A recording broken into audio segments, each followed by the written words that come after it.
বিসমিল্লাহির রহমানির রহিম। পরম করুণাময় ও অসীম দয়ালু আল্লাহর নামে শুরু। ومن أحسن قولا ممن دعا إلى الله وعمل صالحا وقال إنني من المسلمين.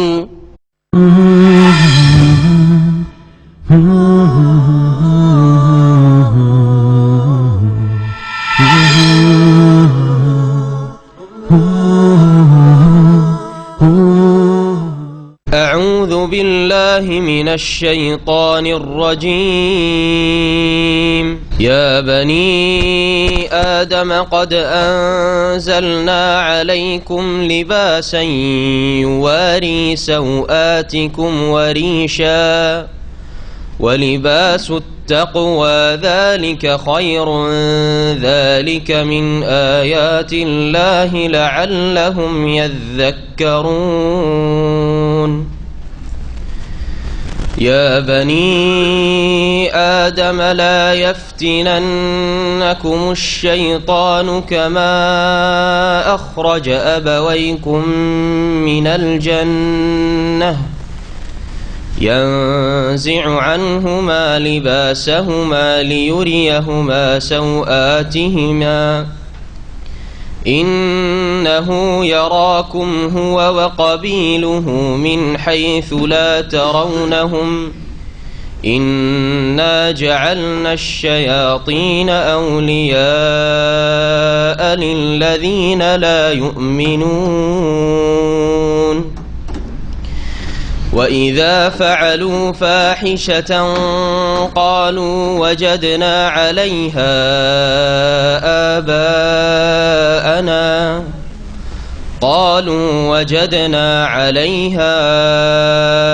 آباءنا والله أمرنا بها. قل إن الله لا يأمر بالفحشاء أتقولون على الله ما لا تعلمون. قل أمر ربي بالقسط وأقيموا وجوهكم عند كل مسجد وادعوه مخلصين له الدين كما بدأكم تعودون. فريقا هدى وفريقا حق عليه الضلالة إنهم اتخذوا الشياطين أولياء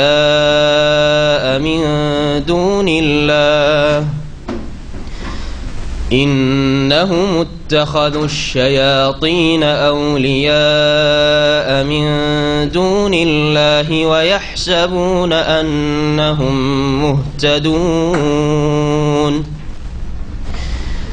يا بني آدم خذوا زينتكم عند كل مسجد وكلوا واشربوا ولا تسرفوا إنه لا يحب المسرفين. قل من حرم زينة الله التي أخرج لعباده والطيبات من الرزق قل هي للذين آمنوا في الحياة الدنيا خالصة يوم القيامة كذلك نفصل الآيات لقوم يعلمون. قل إنما حرم ربي الفواحش ما ظهر منها وما بطن والإثم والبغي بغير الحق وأن تشركوا بالله ما لم ينزل به سلطانا وأن تقولوا على الله ما لا تعلمون. ولكل أمة أجل فإذا جاء أجلهم لا يستأخرون ساعة ولا يستقدمون. السلام عليكم ورحمة الله وبركاته. بسم الله الرحمن الرحيم. الحمد لله رب العالمين والصلاة والسلام على سيد المرسلين نبينا محمد وعلى آله وصحبه أجمعين. أما بعد فأعوذ بالله من الشيطان الرجيم. قال ربنا ظلمنا أنفسنا وإن لم تغفر لنا وترحمنا لنكونن من الخاسرين. قال اهبطوا بعضكم لبعض عدو ولكم في الأرض مستقر ومتاع إلى حين. قال فيها تحيون وفيها تموتون ومنها تخرجون. মহান আল্লাহ সমস্ত প্রশংসা যে আল্লাহ পাক রব্বুল আলামিন সর্বপ্রথম মানুষ আদম আলাইহিস সালামকে মাটি দিয়ে নিজ হাতে সৃষ্টি করেছেন। সালাত এবং সালাম নাযিল হোক মুহাম্মদুর রাসূলুল্লাহ সাল্লাল্লাহু আলাইহি সাল্লামের উপর, যিনিও আদম সন্তান, যিনিও মানুষ। আল্লাহ পাক রব্বুল আলামিন তাকে বাশার বলে আখ্যায়িত করেছেন এবং বাশার কাদামাটি থেকে সৃষ্টি এ কথা আল্লাহ পাক সূরা সাদের আয়াত নম্বর ৭১ বর্ণনা করেছে। ইন্নী খালিকুম বাশারাম মিন তিন, আমি বাশারকে, মানুষকে কাদামাটি দিয়ে সৃষ্টি করব। আর আল্লাহ পাক রব্বুল আলামিন সূরা কাহফের শেষে আরো বেশ কিছু আয়াতে নবী করিম সাল্লাল্লাহু আলাইহি সাল্লামকে বাশার বলেছেন এবং তাকে ঘোষণা করতে বলেছেন, কুল ইন্নামা আনা বাশারুম মিসলুকুম, হে নবী বলে দাও যে আমি নিঃসন্দেহে তোমাদের মতো একজন মানুষ ছাড়া আর কিছু নয়, তোমাদের মতো একজন মানুষ। মানুষকে আল্লাহ পাক সম্মানিত করেছেন, যেমন সূরা ইসরা, সূরা বনী ইসরা আল্লাহ ওয়ালাকাদ কাররামনা বনী আদম, আদম সন্তানকে সবচাইতে বেশি আল্লাহ পাক সম্মানিত করেছেন। কিন্তু তাদেরকে আল্লাহ পাক রব্বুল আলামিন শরীয়তের যে দায়িত্ব দিয়েছেন সেটা যদি যথাযথ পালন করে তাহলে, আর আল্লাহ পাকের দিন থেকে যদি বেরিয়ে যায়, সরে যায়, তাহলে তাদেরকে আল্লাহ পাক সবচাইতে নিকৃষ্ট বলেছেন। উলাইকা কাল আনআম, মানব জাতি হচ্ছে ওই সব মানব জাতি যারা আল্লাহর দিন থেকে উদাসীন, তারা চতুষ্পদ জন্তুর মতো। বালহুম আজাল, বরং তার চাইতে অধম। উলাইকা হুমুল গাফিলুন, ওরাই হচ্ছে গাফেল, উদাসীন, বেপরোয়া। আমাদের তাফসীর হবে সূরা আরাফের দ্বিতীয় পর্ব, আয়াত নম্বর 25 থেকে তাফসীর হবে, বা 26 থেকে আয়াত নম্বর 26 থেকে তাফসীর হবে। তবে তার আগের এক দুটি আয়াতকে আবার ফিরিয়ে দেব, যে আয়াতগুলিতে আল্লাহ পাক রব্বুল আলামিন আদম আলাইহিস সালামের দুয়ার কথা উল্লেখ করেছেন প্রথম, এবং তার স্ত্রী হাওয়া আলাইহিস সালামের কালা। আদম এবং তার স্ত্রী হাওয়া উভয়ে বললেন যখন জান্নাত থেকে বের করে দেওয়া হইল, আল্লাহ পাক রব্বুল আলামিনের একটি আদেশ ভুলে গিয়ে, অমান্য করার কারণে ভুলে গিয়ে, সেই ক্ষেত্রে আল্লাহ পাক রব্বুল আলামিনের নিষেধাজ্ঞা লঙ্ঘন করেছিলেন। ওয়ালা তাকরাবা হাযিহিস শাজারা, এই গাছের কাছে যেও না। অন্য আয়াতে রয়েছে ফানাসিয়া, আদম আলাইহিস সালাম ভুলে গিয়েছিলেন। আর মানুষ ভুলে যায় কখন? যখন সজাগ থাকে না, তখন ভুলে। সজাগ থাকলে আবার ভুলেন না, যেই ক্ষেত্রে সজাগ থাকেন সেই ক্ষেত্রে কিন্তু ভুলেন না। ওয়ালাম নাজিদ লাহু আজমা, আল্লাহ বলছেন যে তাকে দৃঢ় সংকল্প আমি পাইলাম না। আদম আলাইহিস সালাম ভুলে গেছেন কেন? কারণ তিনি দৃঢ় সংকল্প হননি। তাহলে বোঝা গেল যে কোনো ক্ষেত্রে মানুষ যখন দৃঢ় সংকল্প করে আর তারপরে ওই রকমের ভিতরে সেই ক্ষেত্রে চাহিদা থাকে যে কাজটা আমার করতে হবে, ভুলে না। দেশে যেতে হবে, আজকে আমার ফ্লাইট আছে, হ্যাঁ ডিউটিতে যেতে হবে, না হলে বেতন কাটবে, এতটার সময় আমাকে উঠতেই হবে, ভুলেন না আপনারা? বলেন, হ্যাঁ লেট হয় না। আইডিয়াল ওয়ার্কার হয়ে বসে আছেন মালিকের কাছে অনেকে, তাই না? কিন্তু আল্লাহ পাকের কাছে আইডিয়াল হতে হবে। নামাজে ভুলে যান, জামাতে ভুলে যান, এটা ভুলে যান, ওইটা ভুলে যান, কেন? দোয়া করলেন আদম এবং হাওয়া আল্লাহ পাকের কাছে, আল্লাহ পাক রব্বুল আলামিনের কাছে। তাফসীর ইবনে কাসির রয়েছে যে ইবনে জারির বর্ণনা করেছেন, আর মুসান্নাফ আব্দুর রাজ্জাকে রয়েছে কাতাদা থেকে। কালা আদম আলাইহিস সালামকে যখন বের করে দেওয়া হলো, তখন আদম আলাইহিস সালাম আল্লাহকে দরখাস্ত করলেন, এই রব্বে, হে রব, আরাইতা ইন তুবতু আস্তাগফারতু, আচ্ছা যদি আমি তওবা করি, ইস্তেগফার করি, তো আমাকে ক্ষমা করবেন না? সুবহানাল্লাহ, ফিরে আসছেন। হ্যাঁ, মানুষের প্রকৃতি হচ্ছে ফিরে আসা। মানুষ ফিরে এসছে, মাটির তৈরি, ভুল করেছে, আল্লাহর কাছে ফিরে আসতে চেয়েছে, আল্লাহ আমি তওবা করবো, ইস্তেগফার করব। কালা এজান উদখিলুকাল জান্নাহ, তাহলে তোমাকে জান্নাতে আবার ফিরিয়ে দেবো, তোমাকে জান্নাতে দাখিল করব, তাহলে জান্নাত পেয়ে যাবে। তওবা ইস্তেগফার করো, ভুল করেছো, তাহলে ক্ষমা করে দেবো এবং জান্নাতে তোমাকে দাখিল করব। ও আম্মা ইবলিস, ইবলিস যদি কথা বলতো, ইবলিস বলেনি, কি বলেছিল? ফালাম ইয়াস আলী তওবা, সে আল্লাহর কাছে এই কথা বলে, আল্লাহ যাক ভুল করেছি, আমি আদমকে না সিজদা করে তোমার হুকুম অমান্য করেছি, তোমাকে ক্ষমা করো, যদি আমি তওবা করি তো তুমি মাফ করবে না, এই কথা বলেনি। কি বলেছিল? ওয়াসাআলান নাজরাতা, বরং সেও একটা দোয়া করেছিল, কিন্তু সেটা কি ছিল?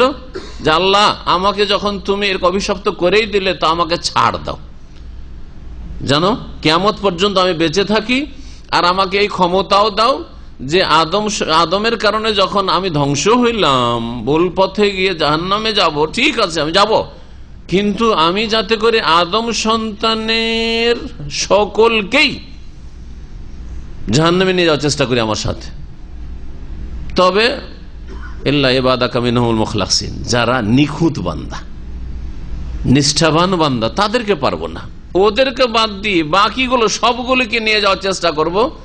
আনজিরনি ইলা ইয়াউমি ইউবআসুন, পুনরুত্থানের দিন পর্যন্ত আমাকে অবসর, এনজার অবসর, অবকাশ, ছাড় প্রাপ্তি চেয়েছিল ইবলিস। পার্থক্য আগুনের সৃষ্টিতে আর মাটির সৃষ্টিতে পার্থক্য। আল্লাহ রাব্বুল আলামিন উভয়ের দোয়া কবুল করেছেন। আদম আলাইহিস সালামের দোয়া কবুল করেছে, তওবা কবুল করেছে, জান্নাতে ফিরিয়ে দেবেন। যদি আদমের রাস্তা ধরেন, আম্বিয়া রাসূলগণ রাস্তা ধরেন, তো সকলকে জান্নাতে দেবেন, সকল মানুষকে। আর আদম সন্তান হয়ে যদি ইবলিস শয়তানের রাস্তা ধরেন, মানুষ শয়তানের রাস্তা ধরেন, আদম আলাইহিস সালামের রাস্তা না ধরেন, তাহলে আল্লাহ পাক জান্নাত থেকে বের করে দিয়েছেন, বের করে দিবেন। আর আখিরাতে জান্নাত থেকে বের হয়ে গেলে জাহান্নাম ছাড়ার কোনো জায়গা নেই, সুতরাং জাহান্নামে যেতে হবে। দোয়া আদম আলাইহিস সালাম আল্লাহ পাক কবুল করলেন আর জান্নাতে ফিরিয়ে দিলেন, অর্থাৎ জান্নাত তিনি পাবেন। এবং তার অনুসারীরা যারা মুমিন বান্দা, তারা সকলে জান্নাত পাবে। কিন্তু ইবলিসের দোয়া কবুল হয়নি, ওরও দোয়া কবুল হয়েছে। সে দোয়া করেছিল যে আমাকে ছাড় দাও, আল্লাহ ছাড় দিয়েছেন, ইন্নাকা মিনাল মুনজারিন, যাও তোমাকে ছাড় দিলাম, অবসর দিলাম, অবকাশ দিলাম, যত পারো করো, আর তুমি মরবে না, কিয়ামত পর্যন্ত বাঁচবে তুমি, যা।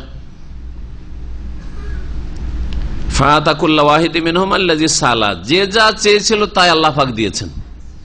আদম যা চেয়েছিলেন পেয়েছেন, ইবলিস যা চেয়েছিল তা পেয়েছে।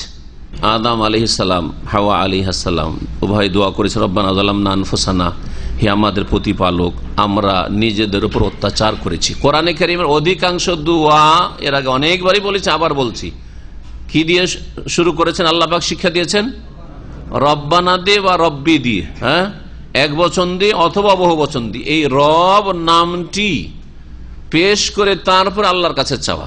কারণ রব মানে হচ্ছে পালন কর্তা বা প্রতিপালনকারী, প্রতিপালক। তো এই রব নামটি আল্লাহর সামনে পেশ করে, আল্লাহর তো অনেক নাম রয়েছে, কিন্তু সেই নাম দিয়ে দোয়া শিখানো হয়নি, বরং রব দিয়ে শিখানো হয়েছে, এই নাম দিয়ে। আর না হইলে রব্বানা অথবা রব্বি, রব নামটি আল্লাহ পাকের। আর না হইলে কোন দোয়া শিখানো হয়েছে?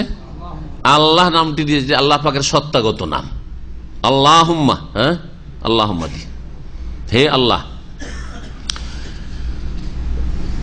রব্বানা যালামনা আনফুসানা, হে আমাদের প্রতিপালক, আমরা নিজেদের উপর অত্যাচার করেছি, ভুল করে বা অন্যায় করে, আপনার নিষেধাজ্ঞা লঙ্ঘন করে। ওয়া ইন লাম তাগফির লানা, আমাদেরকে যদি ক্ষমা না করেন, ওয়া তারহামনা, আমাদের উপর দয়া না করেন, লানাকুনান্না মিনাল খাসিরিন, তাহলে আমরা ক্ষতিগ্রস্তদের অন্তর্ভুক্ত হয়ে যাব, তাহলে আমরা সর্বনাশ হয়ে যাব। কালা, আল্লাহ পাক বলেন, ঠিক আছে তোমাদের ক্ষমা করে দিলাম, কিন্তু জান্নাতে এখন আর ফিরে যাবেন না, এখন তোমাদের বাসস্থান হচ্ছে জমিনে, জমিনে চলে যেতে হবে। ইহবিতু বা'দুকুম লিবা'দিন আদু, তোমরা নেমে যাও, তোমাদের একে অপরের শত্রু। আদম সন্তান ইবলিসের শত্রু, ইবলিস আদম সন্তানের শত্রু।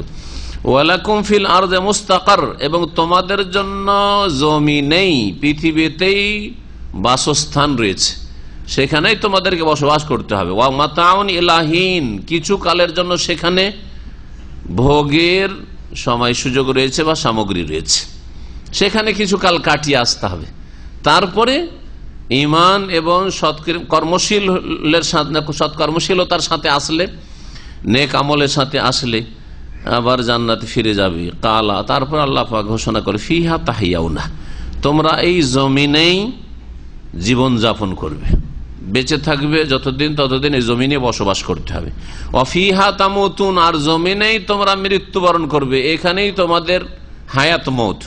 অমিনহা তুখরাজুন, আর তোমাদের দাফন হবে এই মাটিতে, আর মাটি থেকেই তোমাদেরকে কি করা হবে, বের করে নিয়ে আসা হবে। এরপরে আল্লাহ রাব্বুল আলামিন পোশাকের কথা উল্লেখ করে, যেই পোশাক আল্লাহ রাব্বুল আলামিন আদম আলাইহিস সালামকে, হাওয়া আলাইহিস সালামকে দিয়েছিলেন জান্নাতে, পোশাক কেড়ে নিয়েছিল শয়তান তাদেরকে বিভ্রান্ত করে। শয়তানের বিভ্রান্তিতে না আসলে শরীর থেকে পোশাক নেমে যেত না। আল্লাহ রাব্বুল আলামিন দুনিয়াতে প্রত্যেক আদম সন্তানের জন্য যে পোশাক একটি নিয়ামত করেছেন, এই নিয়ামতের কথা উল্লেখ করেছেন, এবং এই পোশাক দুই ভাগে বিভক্ত, একটা আবশ্যক পোশাক আর একটা সাজ সজ্জাগত পোশাক।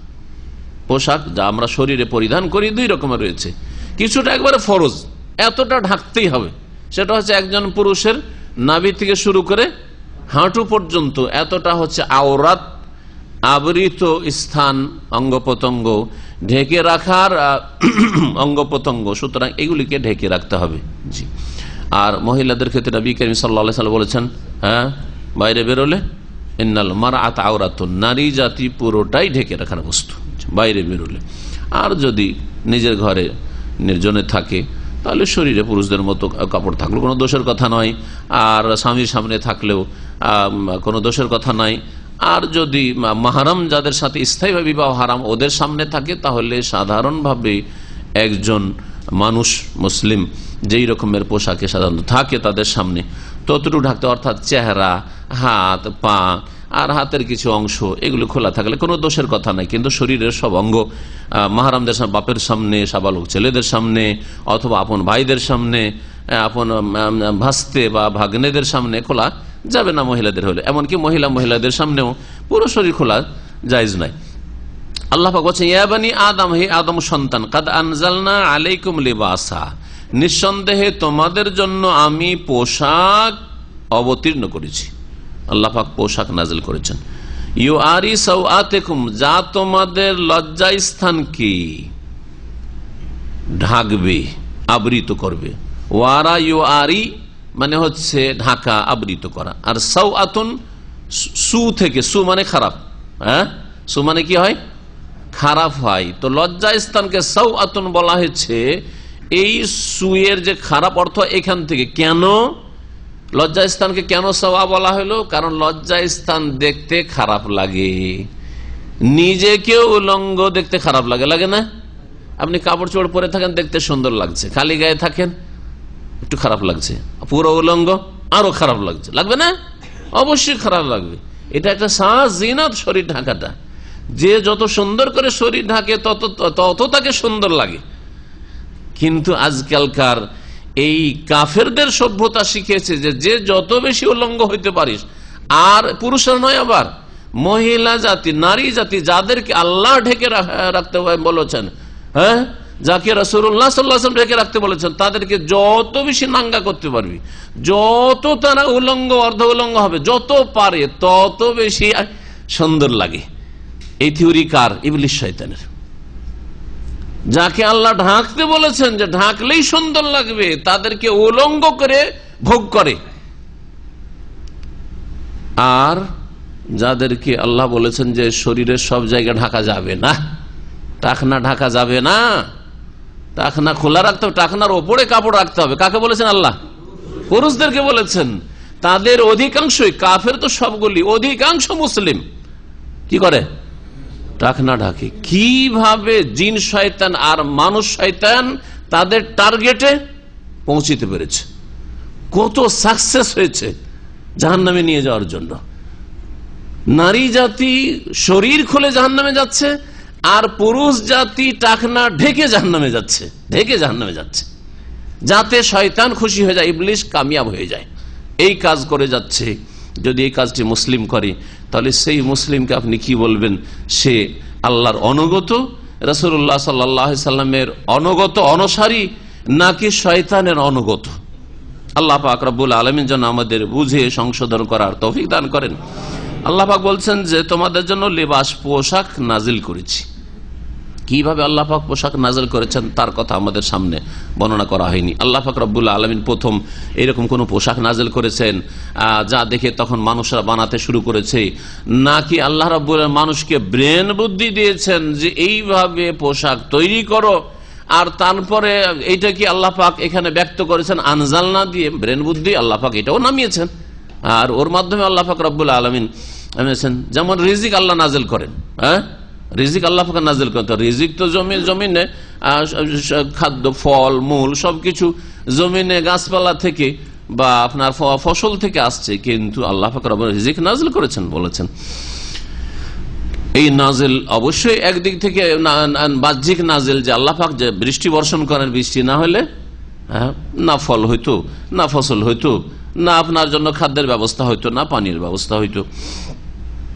এছাড়াও আল্লাহ রাব্বুল মানুষকে যে ব্রেন বুদ্ধি দিয়েছেন এটাও নাজিল করার অর্থে রয়েছে। আল্লাহ পাক তারপরে বলছেন ওয়ারিশান, আর আমি সাজসজ্জাও নাজিল করেছি। কাদ আনজালনা আলাইকুম লিবাসান ওয়ারিশান, লেবাসানের ওপর আরবি গ্রামার যারা বোঝেন আতফ রয়েছে। আমি পোশাক নাজিল করেছি আর আমি সাজসজ্জা নাজিল করেছি, শোভাবর্ধন, যা দ্বারা তোমরা সুসজ্জিত হবে, সাজগোজ করবে। জি, এই জন্য বললাম যে পোশাক হচ্ছে কয় রকমের? দুই রকমের। একটা হচ্ছে আবশ্যক, লেবাস বলতে বোঝানো হয়েছে যার দ্বারা লজ্জা স্থান আবৃত করে, যতটুকু ঢেকে রাখা ফরজ, এই হচ্ছে লেবাস, কমপক্ষে এটা যেটা ফরজ।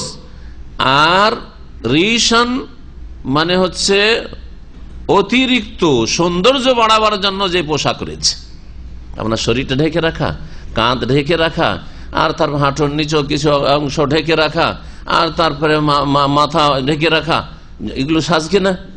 তারপরে কয়েকটা কাপড়, একটা কাপড় হইলেই তো ফরজটা আদায় হয়ে যায়, না হয় না? একটা কাপড় যদি একেবারে চিকন পাতলা না থাকে তাতেই আপনার ফরজ আদায় হয়ে যাবে, লজ্জা স্থান আবৃত হবে। কিন্তু অতিরিক্ত একটা গেঞ্জি আছে, আবার পায়জামা আছে, জুব্বার নিচে পায়জামা, পায়জামার নিচে আর একটা কিছু আছে, তারপরে শীতের সময় কয়েকটা বস্ত্র আছে, এগুলি সব হচ্ছে রিশান, কোরআনের ভাষায় সৌন্দর্যের জন্য আল্লাহ পাক নাযিল করেছে। এটা কি সৌন্দর্য? টুপি কি সৌন্দর্য? এগুলো রিশান, সৌন্দর্য। এগুলোতে আপনার ইমান যায় না, এগুলো কোনো ফরজ জিনিস নয়, এগুলো সৌন্দর্য শুধু, জি না। রিশান মানে এগুলো জিনাত। ওয়া লিবাসুত তাকওয়া যালিকা খায়র। আর একটি পোশাক রয়েছে যেটা সর্বোৎকৃষ্ট পোশাক। দুই পোশাকের কথা, একটা ফরজ পোশাক আর একটা সৌন্দর্য বাড়াবার জন্য পোশাক। দুই পোশাক বলার পর এটা হচ্ছে বাহ্যিক পোশাক, আর একটা হচ্ছে আভ্যন্তরীণ পোশাক, যেটা এই সমস্ত পোশাকের মধ্যে যা বলা হইলো তার মধ্যে সবচেয়ে বেশি উৎকৃষ্ট, সবচেয়ে ভালো পোশাক, সবচেয়ে গুরুত্বপূর্ণ এবং জরুরি পোশাক, সেটা হচ্ছে অন্তরে আল্লাহ ভীরুতা, গুনাহ মুক্ত থাকা, সংযত জীবন যাপন করা, পাপ মুক্ত জীবন যাপন করা। মানুষ যদি বোরখাতেও ঢাকা থাকে আর অন্তরে যদি তাকওয়া না থাকে তো ব্যভিচার হইতে পারে না, পারে না?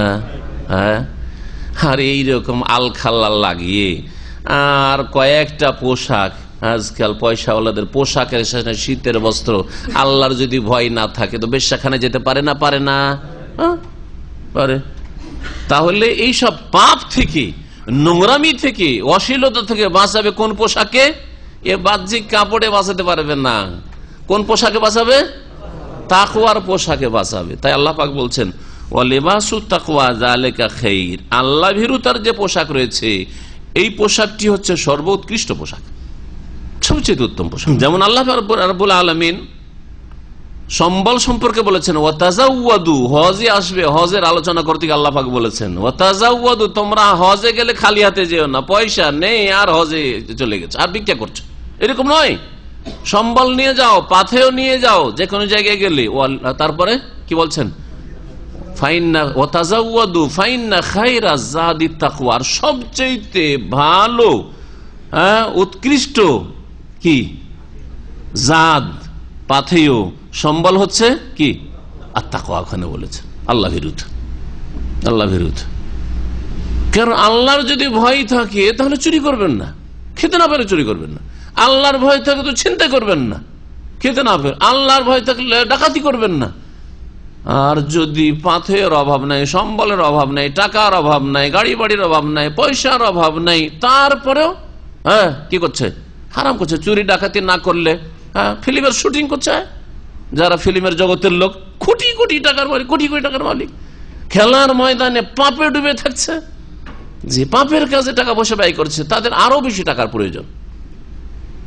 আমাদের চেয়ে তো অনেক বেশি তাদের, গরিবদের চেয়ে তো অনেক বেশি তাদের প্রয়োজনই মিটে না। জি, তো যদি তাকওয়ার সম্বল থাকে তাহলে মানুষ পাপ মুক্ত থাকতে পারে। তাকওয়ার পোশাক যদি থাকে, আল্লাহ ভীরুতার পোশাক থাকে মানুষের অন্তরে, তাহলে তাতে মানুষ কি হতে পারে? পাপ মুক্ত থাকতে পারে। যালিকা মিন আয়াতিল্লাহ, এই পোশাক হচ্ছে আল্লাহ পাকের নিদর্শনাবলীর অন্তর্ভুক্ত। লাআল্লাহুম ইয়াযাক্কারুন, যাতে করে মানব জাতি উপদেশ গ্রহণ করে। ইয়া বানি আদম, হে আদম সন্তান, লা ইয়াফতিনান্নাকুমুশ শায়তান, দেখো শয়তান তোমাদের পিতা আদম আলাইহিস সালামকে জান্নাত থেকে বের করেছে, ক্ষতিগ্রস্ত করেছে। সুতরাং হে আদম সন্তানরা শোনো, তোমাদেরকে শয়তান যেন বিভ্রান্তিতে না ফেলতে পারে, তোমাদেরকে ফিতনায় যেন লিপ্ত না করে। ফিতনা অত্যন্ত ব্যাপক কথা, ফিতনা ব্যাপক কথা। দিনের ক্ষেত্রে ফিতনা, ঈমান ইসলামের ক্ষেত্রে ফিতনা, আর দুনিয়ার ক্ষেত্রে ফিতনা, সমস্ত রকম ফিতনাকে শামিল, সমস্ত রকম ফিতনাকে শামিল। ব্যক্তি জীবনের ফিতনা, পারিবারিক ফিতনা, সামাজিক ফিতনা, আর্থিক ফিতনা, রাজনৈতিক ফিতনা, বহু ফিতনা রয়েছে। কলহ বিবাদের ফিতনা, জি, মুসলিম মুসলিমে মারামারি আর হিংসা বিদ্বেষ শত্রুতা, বহু রকমের ফিতনা, ফিতনার শেষ নেই। শয়তান যেন তোমাদেরকে ফিতনায় লিপ্ত না করে। আর সবচেয়ে বড় ফিতনা হচ্ছে ঈমান হারিয়ে যাওয়ার ফিতনা। তোমাদেরকে কাফের না বানিয়ে দেয়, নাস্তিক না বানিয়ে, তোমাদেরকে মুশরিক বানিয়ে না দেয়, মূর্তি পূজা থেকে, দুর্গা পূজা থেকে বেরিয়ে আসলে দরগা পূজায় না লাগিয়ে দিতে পারে, তোমাদেরকে নবীর আদর্শ থেকে দূরে সরিয়ে দিয়ে মুরব্বীদের আদর্শের দোহাই দিয়ে তোমাদেরকে বিভ্রান্ত না করে জাহান্নামে না যায়, সুন্নত ছেড়ে দিয়ে বিদাতি রাস্তা ধরলে, বিনা দলিলে এত বড় বড় বুজুর্গানের দিন আলেমরা কি বুঝেন নাই? এগুলি হচ্ছে ফিতনা, ধর্মীয় ফিতনা। শিরক হচ্ছে সবচেয়ে বড় ফিতনা, আর বিদাত হচ্ছে তারপরে বড় ফিতনা, কারণ এই দুটো ফিতনা ধর্মের নামে হয়। তারপরে জঙ্গিবাদ, জি, মুসলিম মুসলিমকে খুন করা, অথবা যাকে অমুসলিম হইলেও নিরাপত্তা দেওয়া রয়েছে, এমন না যে সে আমার সাথে লড়াই করতে চাই, খুন করতে চায় কোনো মুসলিমকে, এইরকম নিরীহ কাফেরকে হত্যা করা, এগুলি হচ্ছে ফিতনা। সুতরাং আজকাল যে কিছু যুবক ছেলেরা সন্ত্রাসী হয়ে যাচ্ছে, আর মুসলিম শাসক বা মুসলিম নেতা, মুসলিম পয়সাওয়ালা, মুসলিম গুনাহগার যারা, তাদের বিরুদ্ধে ঢালাহারে কুফরির ফতুয়া দিয়ে তাদের রক্তকে হালাল মনে করছে, এবং তাদেরকে হত্যা করা, এবং তাদের পুলিশ, তাদের সেনাবাহিনীকে হত্যা করা, তাদের আদালতের কর্মকর্তাদেরকে হত্যা করাকে সওয়াবের কাজ মনে করছে, এগুলি হচ্ছে ধর্মীয় ফিতনা। কোন ফিতনা? ধর্মীয় ফিতনা। আর দুনিয়ার ফিতনা, পয়সার লোভে পড়ে পাপে ডুবে গেলেন, নারী জাতির লোভে পড়ে জেনায় লিপ্ত হয়ে গেলেন, যৌন চাহিদার তাড়নায় গিয়ে সমকামিতায় কেউ লিপ্ত হয়ে গেল, কে হস্তমৈথুন লিপ্ত হয়ে গেল, ফিতনা, সব ফিতনা, বহু দিন দুনিয়ার বহু রকমের ফিতনা রয়েছে। শারীরিক ভাবে ক্ষতিগ্রস্ত হলেন, মানসিক ভাবে ক্ষতিগ্রস্ত হলেন, দিনের ক্ষয়ক্ষতি হয়নি, এগুলি হচ্ছে দুনিয়াবি ফিতনা, পার্থিব ফিতনা। জি, বিয়ে শাদী করলেন, তারপরে সফল হলেন না, যে ছেলে মেয়েগুলো ভালো হলো না, কথা শোনেন না, ফিতনা, পারিবারিক ফিতনা।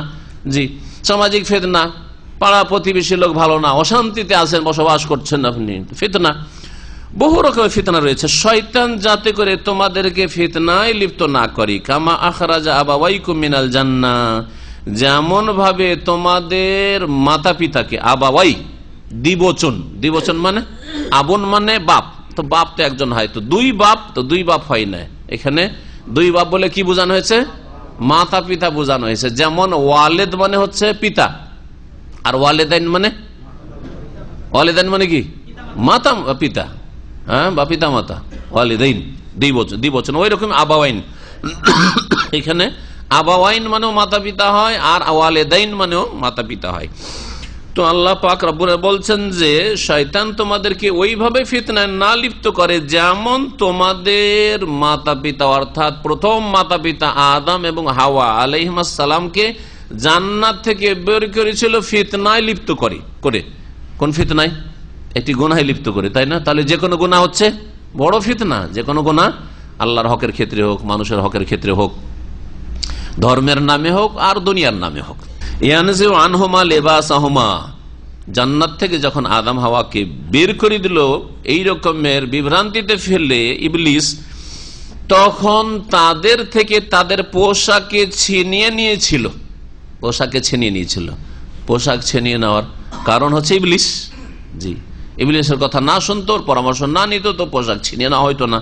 লিইউরিয়াহুমা সাওআতিহিমা, যাতে করে তাদের উভয়ের লজ্জা স্থান দেখিয়ে দেয় তাদেরকে। ওখানে তার দেখার মতো তৃতীয় কে ছিল না, তো একে অপরের লজ্জা স্থানকে দেখছে, নিজের লজ্জা স্থানকে দেখছে যে কাপড় নেই শরীরে, খারাপ লাগছে। তারপরে স্ত্রীকে উলঙ্গ দেখছে, স্ত্রী দেখছে স্বামী উলঙ্গ, এরকম দেখতে খারাপ লাগছে। এই যে কাপড় কেড়ে নিয়েছিল শয়তান তোমাদের সাথে চক্রান্ত করে, তোমাদেরকে কুমন্ত্রণা দিয়ে, খারাপ পরামর্শ দিয়ে, খবরদার তোমরা এই শয়তানের পরামর্শ নিও না। মানুষ শয়তানেরও কুপরামর্শ নিও না, আর জিন শয়তানের ওয়াসওয়াসার শিকার হইও না, কুমন্ত্রণার শিকার হইও না। ইন্নাহু ইয়ারাকুম হুয়া ওয়া কাবিলুহু, নিঃসন্দেহে ইবলিস শয়তান এবং ইবলিস শয়তানের যতগুলি চেলা জিন্নাত রয়েছে ওদেরকে এখানে বোঝানো হয়েছে। এরা ওয়াকাবিল, ইন্নাহু এই ইবলিস শয়তান, ওয়াকাবিলুহু এবং তার সেনা দল, কাবিলুহু মানে তার দল, কি করে? তোমাদেরকে দেখে। হে আদম সন্তান, তোমরা জিন শয়তানকে দেখতে পাও না, কিন্তু ইবলিস শয়তান আর তার সাথী সঙ্গী জিনেরা তোমাদেরকে দেখতে পায়, দেখে। এমন ভাবে দেখে মিন হাইসু লা তারাউনাহুম, যে তোমরা তাদেরকে দেখতে পাও না, ওরা দেখছে কিন্তু তোমরা দেখতে পাও না। সুতরাং তোমাদের বিনা প্রয়োজনে শরীর থেকে পোশাক নামিয়ে দেবে না, বিনা প্রয়োজনে। এজন্য বিনা প্রয়োজনে উলঙ্গ থাকা ঠিক নয়। বাথরুমের প্রয়োজন রয়েছে বা যে প্রয়োজন মানুষের হইতে পারে শরীয়ত সম্মত, এছাড়া বিনা প্রয়োজনে উলঙ্গ থাকা একজন মুসলিমের জন্য মোটেই ঠিক নয়। যদিও নির্জনতা থাকে, এক তো ফেরেশতা মালায়েকা রয়েছেন যারা এইরকম অবস্থা দেখে লজ্জা পাবেন, আর তারপরে শয়তান দেখছে আর হাসছে। জিন শয়তান দেখছে আর হাসছে, জি আমোদ ফুর্তি করছে।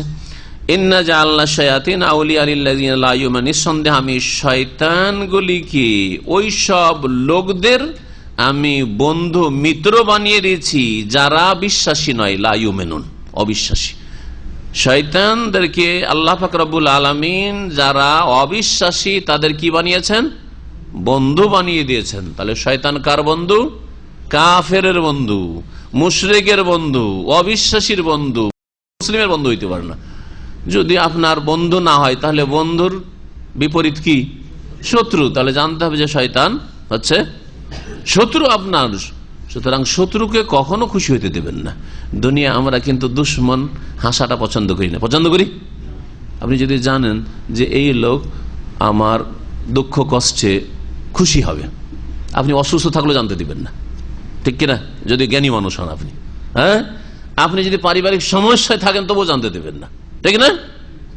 আপনি যদি আর্থিক সংকটে থাকেন, খেতে না তাও জানতে দিবেন না, খুশি হবে। দুশ্মনকে খুশি করব, তাই না?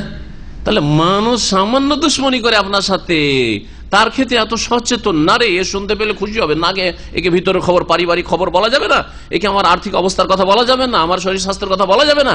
আর শয়তানকে খুশি করছেন কি করে একজন মুসলিম? আল্লাহ পাক রব্বুল আলামিন তারপর বলছেন ওয়াইদা ফালু ফাহিশা, এই মুশরিক কাফেরদের কথা আল্লাহ পাক বলছেন। মক্কার মুশরিক কাফেররা এবং মক্কার চারপাশে আরব দেশে যারা বসবাস করত কাফের মুশরিক, নবী করিম সাল্লাল্লাহু আলাইহি সাল্লামের নবুয়ত প্রাপ্তির আগে জাহিলিয়াতের যুগে, নবী করিম সাল্লাল্লাহু আলাইহি সাল্লামের জন্মের 300 বছর পূর্বে মক্কায় প্রথম মূর্তি পূজা শুরু হয়। ভালো করে শুনে রাখেন, এই নবী সাল্লাল্লাহু আলাইহি সাল্লামের 300 বছর আগে যদি চলে যান, আরেকটু আগে চলে যান, তাহলে তখন মক্কায় মূর্তি, একটিও মূর্তির পূজা ছিল না। প্রথম আমর ইবনে খোজা বা আমর ইবনে লোহাই, তাকে বলা হয়েছে আমর ইবনে খোজা, আর ওর মার নাম ছিল লোহাই, কখনো কখনো মায়ের সাথে সম্পৃক্ত করে বলা হয়েছে। এই ব্যক্তি শাম দেশে গিয়েছিল আর ওখানে মূর্তি পূজা দেখেছিল, রোমানদের মূর্তি পূজা দেখেছিল, খুব পছন্দ লেগেছিল। রোমানরা মূর্তি পূজা পত্তলিক ছিল। রোমানদের মূর্তি পূজা দেখে একটা সুন্দর পাথর ওরা পূজা করে পাথর উঠিয়ে নিয়ে এসেছিল, নিয়ে আসার পরে কাবা আর উপরে রেখেছিল। আর তারপরে এই 300 বছরের মধ্যে 360টি মূর্তি শুধু কাবার চারিদিকে তৈরি হয়ে গেছে। আর মক্কার সকলে মুশরিক হয়ে গেছে যারা মুআহিদ ছিল 300 বছর আগে। তাহলে শয়তানের প্ল্যানিং কত মানে মজবুত, একদিনে না, দিন ধীরে ধীরে 300 বছরে, তার বছরে একটা করে মূর্তি তৈরি হয়, কাছাকাছি একটা বা তার একটু বেশি, তাই 360, ঠিক না? এইভাবে মূর্তি পূজায় লিপ্ত করেছে মক্কার মুশরিকদেরকে।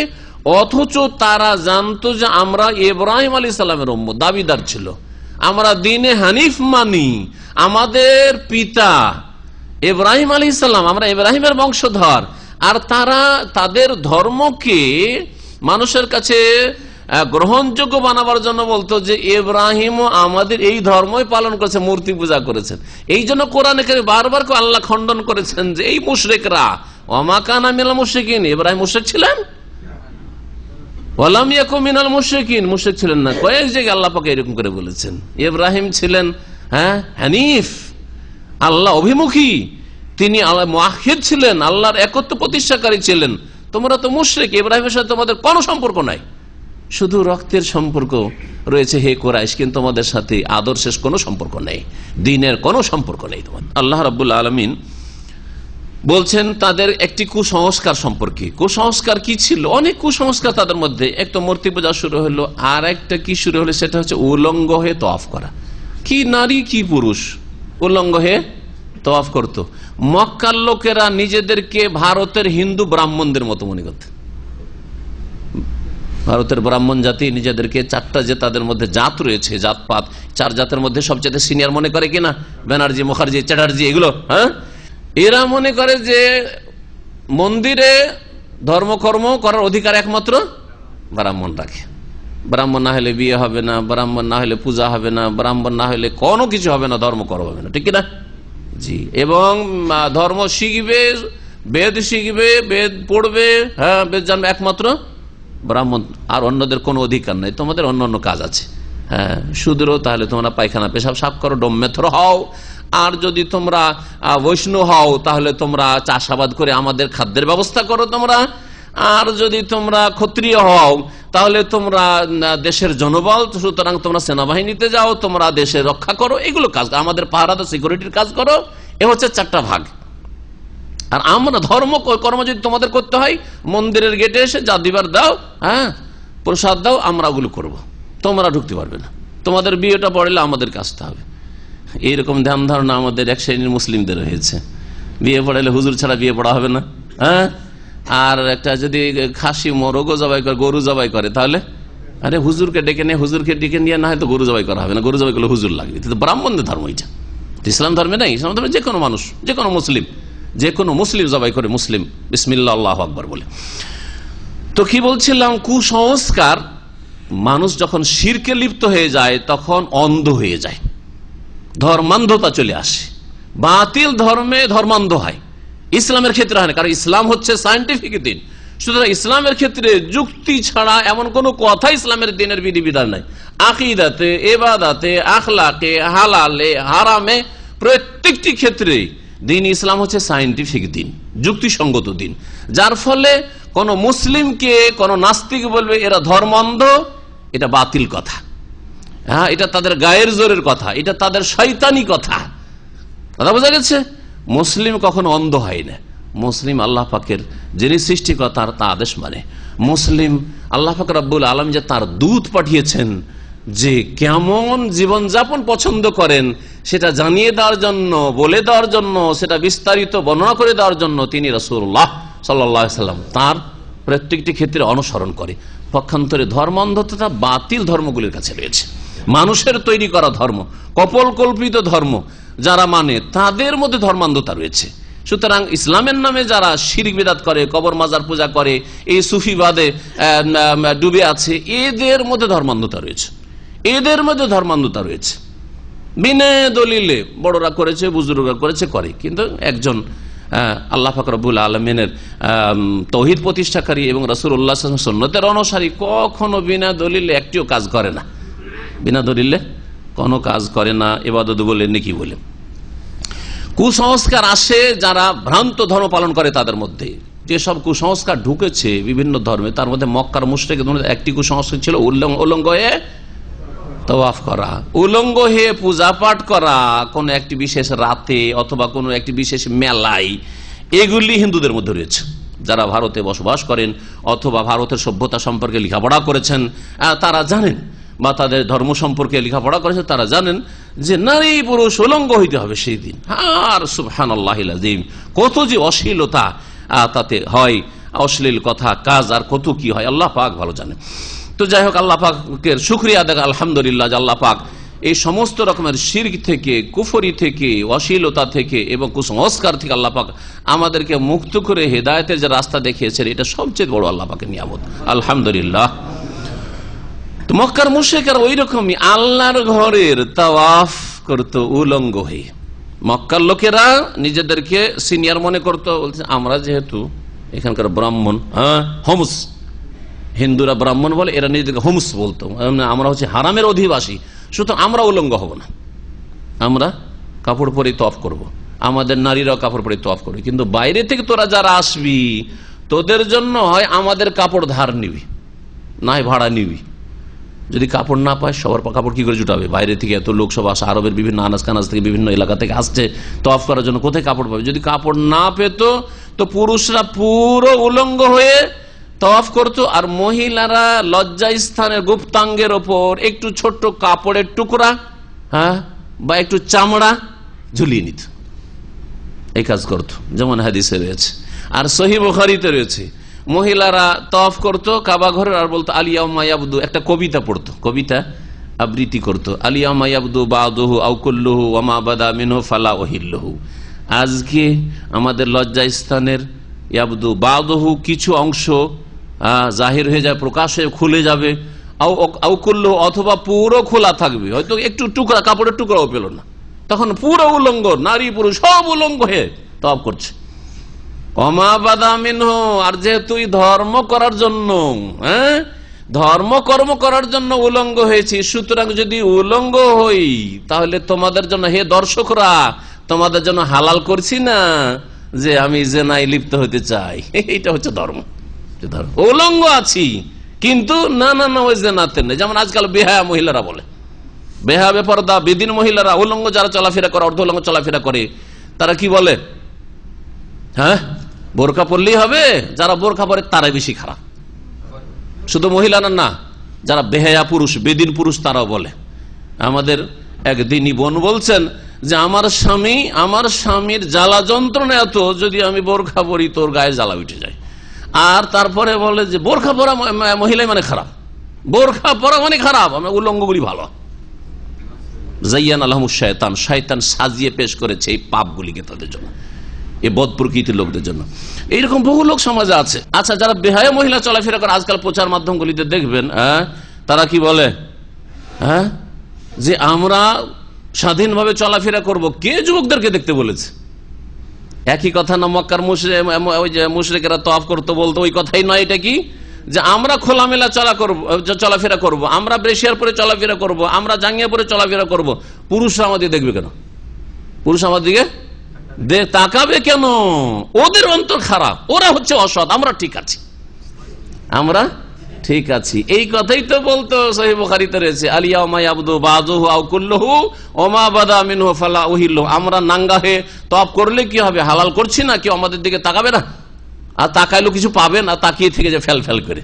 আল্লাহ রাব্বুল আলামিন বলছেন এদের অশ্লীলতার কথা, ওয়াইজা ফাআলু ফাহিশা, এরা যখন কোনো অশ্লীল কাজ করে, অশ্লীল আচরণ করে বা অশ্লীল কথা বলে, ওদের যদি বলা হয় যে এটা ঠিক নয়। নবী করিম সাল্লাল্লাহু আলাইহি সাল্লামের নবুয়ত আসলো, তারপরে নবী সাল্লাল্লাহু আলাইহি সাল্লাম দিনের দাওয়াত দেওয়া শুরু করলেন, বললেন যে উলঙ্গ তওয়াফ করা এটা হচ্ছে মানুষের কাজ না।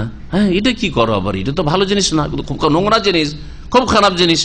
তখন তারা বলেছিল যে দুটি কথা। একটা বলেছিল যে আমাদের পূর্বপুরুষরাকে এইরকম ভাবেই তোয়াফ করতে দেখেছি, সবাই উলঙ্গ হয়ে তোয়াফ করত, এটা আমাদের বাপদাদার ধর্ম। দোয়ায় পারত কিসের? বাপদাদার। বাতিলপন্থীদের একটি লক্ষণ হচ্ছে, শিরককারী বেদাতকারী ভুল ধর্ম পালনকারীদের একটি লক্ষণ হচ্ছে তারা কি বলবে? বাপদাদা পূর্বপুরুষের দোহাই দিবে, না হয় তাদের মুরব্বী বুজরুগানের দিনের দোহাই দিবে, কোরআন হাদিসের দোহাই দেবে না। দ্বিতীয়, তারা কি করবে? মিথ্যা কথা আল্লাহর নামে বলবে যে আল্লাহ এইরকম করেছেন, এটা হচ্ছে ধর্ম। এটা হচ্ছে মিথ্যা রচনা করা আল্লাহর নামে, আল্লাহর দিনে মিথ্যা রচনা করা। তো তারা এই কথা বলতো, এক যে বাপদাদা পূর্বপুরুষরা করেছে, আর আরেকটা বলতো যে আল্লাহ এইভাবেই তওয়াফ করতে বলেছেন উলঙ্গ। তো আল্লাহ পাক তার খণ্ডন করছেন। ওয়াইদা ফাআলু ফাহিশা, এইসব মক্কার মুশরিকরা বা আরব দেশের মুশরিকরা যখন কোনো অশ্লীল কথা কাজ করে, বিশেষ করে কাবা ঘরে তওয়াফ করার সময় উলঙ্গ তওয়াফ করা, কালু, তখন তাদেরকে নিষেধ করা হলে বলে ওয়াজাদনা আলাইহা আবাআনা, এই আদর্শের ওপর আমাদের পূর্বপুরুষদেরকে পেয়েছি, ওয়াল্লাহু আমারানা বিহা, এবং আল্লাহও এই নির্দেশ দিয়েছেন। আল্লাহ নাকি বলেছেন যে তোমরা উলঙ্গ হয়ে কি করো? তওয়াফ করো। কত বড় মিথ্যু! কুল, হে নবী বলো, ইন্নাল্লাহ লা ইয়ামুরু বিল ফাহশা, এদেরকে জানিয়ে দাও যে নিঃসন্দেহে জেনে রাখো আল্লাহ কখনো অশ্লীল কথা কাজের হুকুম দিতে পারেন না। আল্লাহ কখনো অশ্লীলতার ধর্ম নাযিল করেননি। অশ্লীলতা ধর্ম কোথাও, নারী পুরুষ একাকার হয়ে যাবে মাজারে অথবা খানকাতে আর নাচবে আর জিকির করবে, নাম দিয়েছে জিকির, এটা হচ্ছে ফাহেশা। আল্লাহ কখনোই অশ্লীলতার ধর্ম নাযিল করতে পারেন না।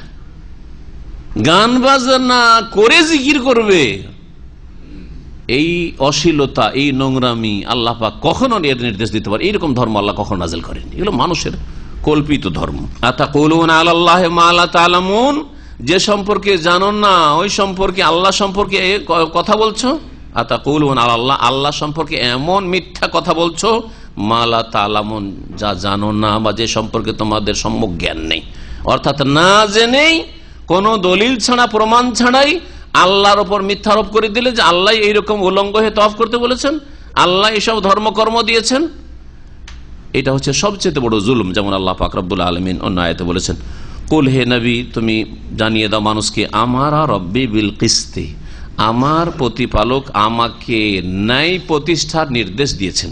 আল কিস্ত মানে হচ্ছে আল আদল, ইনসাফ, জি নাই। তো ন্যায় বিচারের, শুধু ন্যায় বিচার না, কারো বিচার করতে গিয়ে ন্যায় বিচার, নিজের ক্ষেত্রে ন্যায়সঙ্গত চলাফেরা করা, অন্যায় না থাকা, হ্যাঁ, ন্যায়সঙ্গত জীবন যাপন করা, এই তো এটা হচ্ছে কিস্তের তাফসীর। তাহলে ন্যায়সঙ্গত যে কোনো ক্ষেত্রে ন্যায়সঙ্গত, নিজের ক্ষেত্রে, অন্যের ক্ষেত্রে, আল্লাহর হকের ক্ষেত্রে, আল্লাহর হক আল্লাহকে দেওয়া হচ্ছে ন্যায়সঙ্গত বিষয়, আর মানুষের হক মানুষকে যার যতটা হক রয়েছে, অধিকার রয়েছে, ততটা দেওয়া হচ্ছে ন্যায়সঙ্গত বিষয়। আপনার বাপ মায়ের যে হকটা রয়েছে সেটা যদি আপনি আপনার ছেলেকে দেন তাহলে এটা ন্যায়সঙ্গত হলো না। আপনার স্ত্রীর যে অধিকার রয়েছে, আপনার ছেলে মেয়ের যে অধিকার রয়েছে সেটা যদি আর কাউকে দেন তাহলে এটা ন্যায়সঙ্গত কাজ হলো না। এইরকমই জীবনের প্রতিটি ক্ষেত্রে ন্যায়কে প্রতিষ্ঠা করতে হবে, এটা আল্লাহ পাকের দ্বীনের মৌলিক নির্দেশ। কোন কোন তাফসীরকাররা এই আল কিস্তের খাস তাফসীর করেছেন।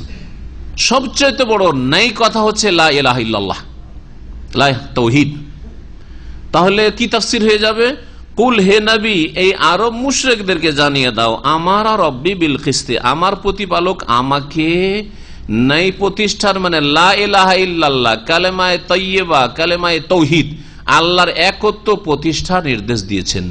দ্বীন ইসলামের যতগুলি হুকুম আহকাম রয়েছে, বিধিবিধান রয়েছে, সবগুলির মূল বিষয় যা প্রতিষ্ঠা করা প্রথম ফরজ, আর সেটা হচ্ছে শেষ ফরজ। সেটাই প্রথম ফরজ, সেটা হচ্ছে শেষ ফরজ। হ্যাঁ, সেটা হচ্ছে কি? তাওহীদ, আল্লাহর একত্ব প্রতিষ্ঠা করা। এই জন্য নবী করিম সাল্লাল্লাহু আলাইহি সাল্লাম মক্কাতুল মুকাররমায় নবী হয়ে আসতেই যে দাওয়াত দিয়েছেন, ইয়া আইয়ুহান নাস কুলু লা ইলাহা ইল্লাল্লাহ, হে মানব সকল তোমরা বলো লা ইলাহা ইল্লাল্লাহ। এই যেমন নির্দেশ দিয়েছেন প্রথম এটা হুকুম, তেমনি শেষ হুকুমও এটাই ছিল। নবী করিম সাল্লাল্লাহু আলাইহি ওয়াসাল্লাম মৃত্যু সজ্জায় 5 দিন আগে 3 দিন আগে ইন্তেকালের পূর্ব মুহূর্তে বারবার করে বলছে লানাতুল্লাহি আলাল ইয়াহুদি ওয়ান নাসারা ইত্তাখাযু কুবুর আম্বিয়াহিম মাসাজিদা। ইহুদি খ্রিস্টানদের আল্লাহ পাকের অভিসম্পাত লানত রয়েছে। কেন? কারণ তারা তাদের নবীদের নেক লোকদের কবরগুলিকে সেজদার স্থানে পরিণত করেছে, তারা কবর পূজা করেছে, তারা মূর্তি পূজা করেছে। জি হ্যাঁ, নেক লোকদের কেউ মূর্তি তৈরি করে আর কেউ দাফন করে দিয়ে পূজা করেছে। দুই রকমের শিরক প্রাচীন যুগ থেকে চলে আসছে। সুতরাং একটাকে শিরক বলবেন হিন্দুদের মূর্তি পূজাকে, আর মুসলিমদের কবর পূজাকে শিরক বলবেন না, এটা বড়ই অবিচার হবে, বড় জুলম হবে। এই দুই শিরক আগের যুগ থেকে চলে আসছে। 1400 বছর আগে নবী করিম সাল্লাল্লাহু আলাইহি ওয়াসাল্লাম সতর্ক করেছেন। ইত্তাখাযু কুবুরা বলেননি যে সোয়ারা, ছবির কথা বলেননি, মূর্তির কথা বলেন নাই। কুবুরা আম্বিয়াহিম ওয়াসালিহিম, তাদের নেক লোকদের ওলি আউলিয়ার কবরগুলিকে সেজদার জায়গায় পরিণত করেছে লোক। সেগুলির উপরে মসজিদ তৈরি করেছে অথবা সেগুলিতে সেজদা করেছে, সেগুলিকে মসজিদে গিয়ে দাফন ইবাদত খানায় দাফন করেছে, বা তার উপর ঘর নির্মাণ করেছে, গম্বুজ নির্মাণ করেছে। সমস্ত অর্থ শামিল। এটা কেন বারবার করে বলছিলেন? মায়েশা রাদিয়াল্লাহু বলছেন ইউহাযিরু মা সানাউ, এই ইহুদি নাসারাদের শিরকি কুফরি থেকে সতর্ক করছিলেন উম্মতকে, কারণ এতে তাওহীদ ধ্বংস হয়ে যাবে। কি হয়ে যাবে? তাওহীদ, আল্লাহর একত্ব ধ্বংস হয়ে যাবে, ঈমান ধ্বংস হয়ে যাবে। তাহলে সর্বশেষ উপদেশ নবী সাল্লাল্লাহু আলাইহি ওয়াসাল্লামের কি? তাওহীদ প্রতিষ্ঠা করা, শিরক মুক্ত হওয়া। আল্লাহ পাক তারপরে বলছে ওয়াকিমু ওজুহাকুম ইনদা কুল্লি মসজিদ, আর তোমরা তোমাদের মুখমণ্ডলকে সোজা করো প্রত্যেক মসজিদের নিকটে, মানে সেজদার সময়। সেজদার সময় তোমাদের মুখমণ্ডলকে কি করো? সোজা করো। আকিমু, এই সোজা করার অর্থ কি? একটি অর্থ হচ্ছে তোমরা কিবলা মুখে যেখানে থাকো না কেন, যে কোনো মসজিদে থাকো না কেন, যে কোনো জায়গায় নামাজ পড়ো না কেন, মসজিদ ছাড়াও বাইরে নামাজ পড়া যায়, যে কোনো জায়গায় নামাজ পড়া যেতে পারে। মসজিদে নেই, আশেপাশে মসজিদ থাকলে মসজিদে পুরুষরা যাবেন, কিন্তু মসজিদে না থাকে তো আল্লাহ আরযু কুল্লুহা মসজিদ। নবী সাল্লাল্লাহু আলাইহি ওয়াসাল্লাম বলছেন যে আল্লাহর জমিন সবগুলি মসজিদ, কিছু কিছু জায়গায় যেগুলি ইল্লাল মাকবারা কবরস্থান নয়, হাম্মাম যে গোসলখানা বা বাথরুম পাই নয়, এইরকমই যে নাপাক জায়গাগুলি নয়, যে কোনো জায়গায় জমিনে থাকেন না কেন। একটি তাফসীর হচ্ছে যে তোমরা কি করো? কিবলামুখী হয়ে যাও। আকিমু ওজুহাক, মুখকে সোজা করে না। কোন দিকে সোজা করে নাও? এলাল কিবলাতে, কাবার দিকে। সারা পৃথিবী যেখানে থাকেন না কেন, পশ্চিম দিকে মুখ করে আমরা নামাজ পড়ি না। কোন দিকে মুখ করে নামাজ পড়ি? কিবলার দিকে মুখ করে নামাজ পড়ি। এই জন্য যারা পশ্চিমে থাকে তারা পূর্ব দিকে মুখ করে, সৌদি আরবে যারা পশ্চিমে তারা পূর্ব দিকে মুখ করে নামাজ পড়ছে, যারা মদিনায় রয়েছে তারা দক্ষিণ দিকে মুখ করে নামাজ পড়ছে, যারা ইয়ামানে রয়েছে তারা উত্তর দিকে মুখ করে নামাজ পড়ছে না। তাহলে আকিম ওজু ইনদা কুল্লি মসজিদের একটা এটা বাহ্যিক অর্থ। আর একটা অর্থ হচ্ছে আকিম ওজু হাকুম ইনদা কুল্লি মসজিদ। অজু হাকুম মানে চেহারা বলে অন্তরকে উদ্দেশ্য করা হয়েছে, আর অন্তরের এখলাস, অন্তরের নিষ্ঠাকে উদ্দেশ্য করা হয়েছে। তাহলে কি অর্থ হবে? তোমরা এখলাসের সাথে, নিষ্ঠার সাথে সালাত আদায় করো। আকিম অজু হাকুম, তোমাদের অন্তরকে প্রতিষ্ঠিত করো, সোজা করো। ইনদা কুল্লি মসজিদ, প্রত্যেক সালাতের সময়, মসজিদের নিকটে মানে প্রত্যেক নামাজের সময়, বিশেষ করে নামাজের সময় একগ্রতার সাথে, খুশুর সাথে, আল্লাহ অভিমুখী হয়ে আল্লাহর সামনে দাঁড়িয়েছেন, আল্লাহ পাক রব্বুল আলামিনকে আপনি দেখছেন। এটা হচ্ছে ইহসানের প্রথম স্তর। আর যদি সেটা না হয় তো কমপক্ষে আল্লাহ পাক আপনাকে দেখছেন, আল্লাহর সামনে দাঁড়িয়েছেন আপনি, এইভাবে আপনি সালাত আদায় করুন। এই হচ্ছে তাফসীর। ওয়াদুহু মুখলিসিনা লাহুদ্দিন, এবং তাকে ডাকো, আল্লাহকে ডাকো, মুখলিসিনা লাহুদ্দিন, তার জন্য আনুগত্যকে নিখুঁত করে, একমাত্র আল্লাহর অনুগত হয়ে আল্লাহকে ডাকো। কামা বাদাকুম তাউদুন, যেমন আল্লাহ তোমাদের সৃষ্টির সূচনা করেছেন তেমনই তোমাদেরকে ফেরাবেন, তেমন করেই তোমাদেরকে পুনরায় ফিরিয়ে নিয়ে আসবেন। কি অর্থ এর? এই অংশটুকুর তাফসীরে নবী করিম সাল্লাল্লাহু আলাইহি সাল্লামের একটি হাদিস রয়েছে, যে হাদিসে শোনায়, সহিহ বুখারী মুসলিম হাদিস রয়েছে। আব্দুল্লাহ বিন আব্বাস রাদিয়াল্লাহু তাআলা আনহুমা থেকে বর্ণিত, তিনি বলছেন কামা ফিনা রাসূলুল্লাহ সাল্লাল্লাহু আলাইহি বিমাউইযাতিন, আমাদের মাঝে রাসূলুল্লাহ সাল্লাল্লাহু আলাইহি একদিন ওয়াজ করলেন, উপদেশ দিলেন। ফাকাল, আর বললেন, ইয়া আইয়ুহান নাস, হে মানব সকল, ইন্নাকুম তুশারুনা ইলাল্লাহি হুফাতান উরাতান গুরলা। কোন হাদিসে ইন্নাকুম তুশারুনা ইয়াউমাল কিয়ামাতি, কিয়ামতের দিবসে তোমাদেরকে একত্রিত করা হবে, সমবেত করা হবে। হুফাতান, হাফিউনের বহুবচন, খালি পায়ে, হাফি বলে যে খালি পায়ে চলাফেরা, খালি পায়ে। ওরাতান, আরিয়নের বহুবচন, বস্ত্রহীন, বিবস্ত্র। জি, আরি মানে উলঙ্গ অবস্থায়। গোরলান আর খাতনাবিহীন, কামা বাদান। তারপরে বলছেন নবী সাল্লাল্লাহু আলাইহি সাল্লাম যে কামা বাদানা আউওয়ালা খালকি নুঈদুহু ওয়াদান আলাইনা ইন্না কুন্না ফাইলিন। এই আয়াতটি রয়েছে কোরআনে কারীমে সূরা আম্বিয়া। ওই আয়াতটি পাঠ করলেন, যেমন আল্লাহ বলছেন যেমন আমি সূচনা করেছিলাম আউওয়ালা খালকিন, প্রথম সৃষ্টির সময়, নুঈদুহু, সেই রকমই তোমাদেরকে ফিরিয়ে নিয়ে আসবো, ওই রকম করেই তোমাদের ফিরিয়ে আসবো। মায়ের পেট থেকে যখন ভূমিষ্ঠ হয়েছিলে তখন স্যান্ডেল জুতা ছিল ছিল না, শরীরে বস্ত্র ছিল না, খাতনা করা ছিল না, ইল্লা মাশাআল্লাহ। ওয়াদান আলাইনা, আল্লাহ পাক বলছেন যে এটি হচ্ছে আমার প্রতিশ্রুতি, ইন্না কুন্না ফাইল, নিঃসন্দেহে আমি তা অবশ্যই করব। এ হচ্ছে তাহলে একটি তাফসীর। আর একটি তাফসীর ভিন্ন খানিকটা, কামা বাদাকুম তাউদুন, যেমন আল্লাহ তোমাদের প্রথম শুরু করেছেন তোমাদের সৃষ্টির সূচনা, আর সেই রকমই তোমাদেরকে আবার ফিরিয়ে নিয়ে আসবেন। সৃষ্টির সূচনা হয়েছে আদম, মানুষ সৃষ্টির সূচনা শুরু হয়েছে আদম আলাইহিস সালামকে দিয়ে। তো আদম আলাইহিস সালামকে সৃষ্টি করে তার ছেলেরা কয় ভাগে বিভক্ত হয়েছিল? 2 ভাগে, হাবিল আর কাবিল। একজন সৎ আর একজন মুমিন আর কাফের, তাই না? মুমিন আর কাফের।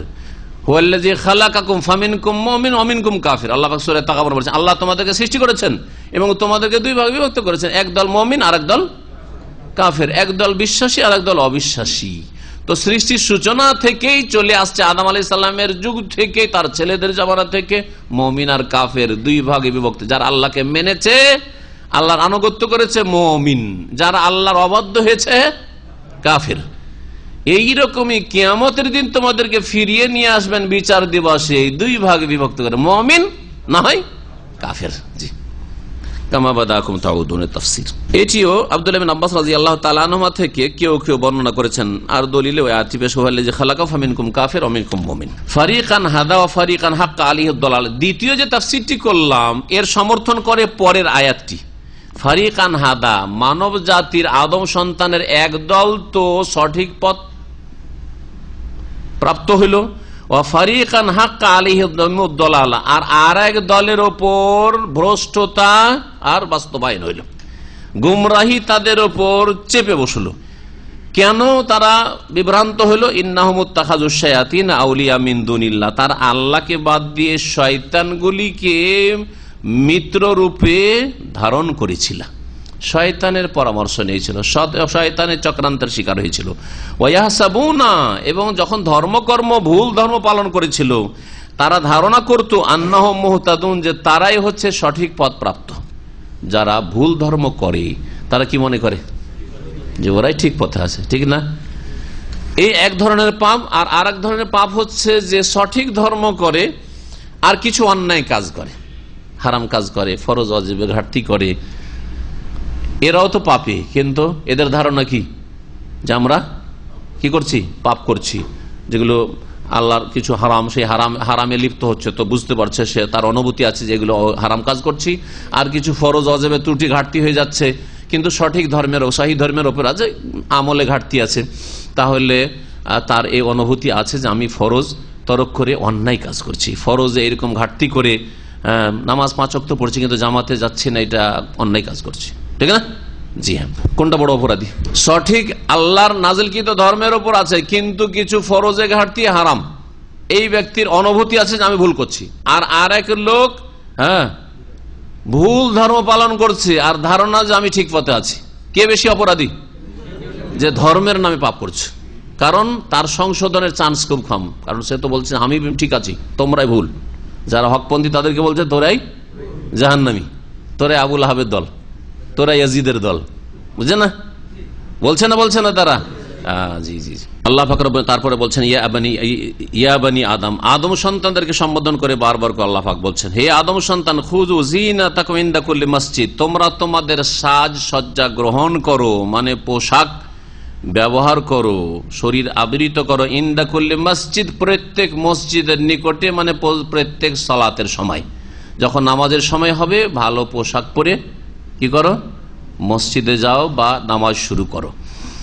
এই আয়াত দুটো দিকে যেতে পারে। একটা হচ্ছে ফরজ লেবাস পোশাক, যে যখন নামাজের সময় আসবে তো কমপক্ষে এতটা পোশাক শরীরে থাকতে হবে যাতে তোমাদের লজ্জাস্থান আবৃত হয়, নামাজটা সহিশুদ্ধ, না হলে নামাজ হবে না। নাভির নিচে কাপড় যদি নেমে যায় সামনের দিক থেকে অথবা পিছন দিক দিয়ে, নামাজ হবে না।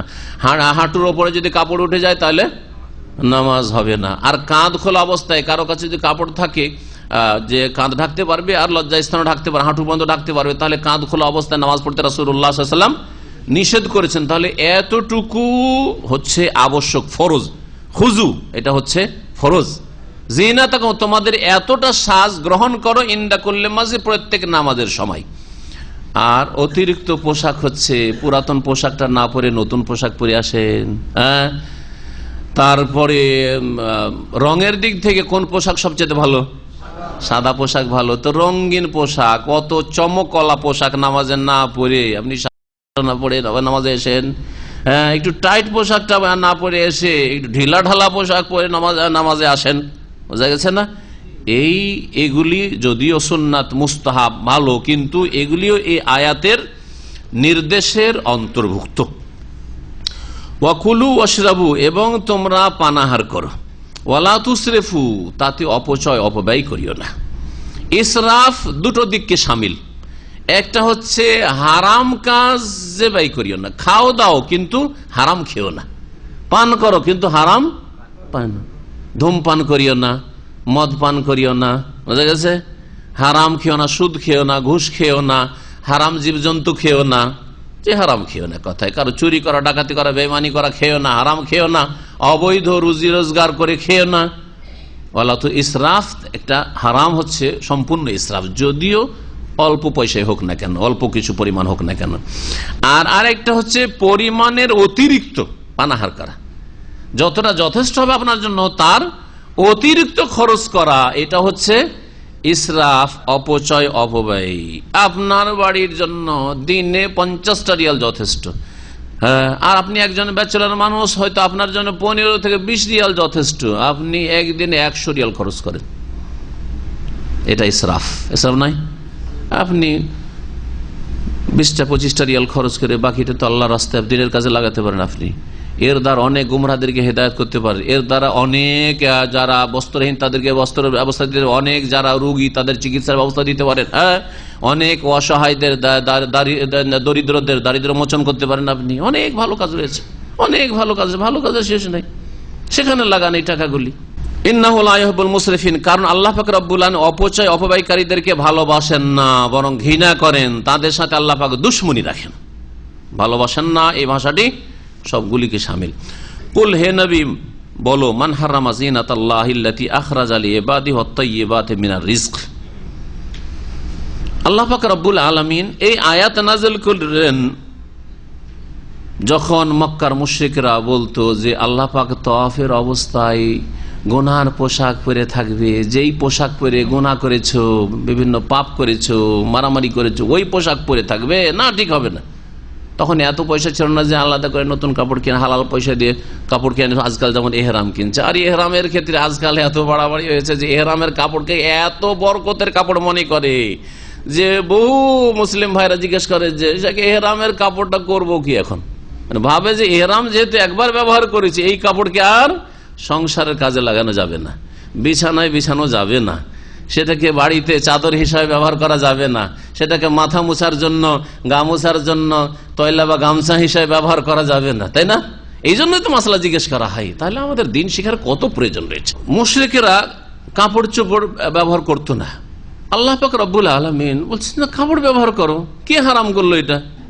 তারপরে আরবদের মধ্যে যেসব কুসংস্কার হয়েছে তার মধ্যে মেলা কিছুকে হারাম করা, এটা হারাম সেটা হারাম।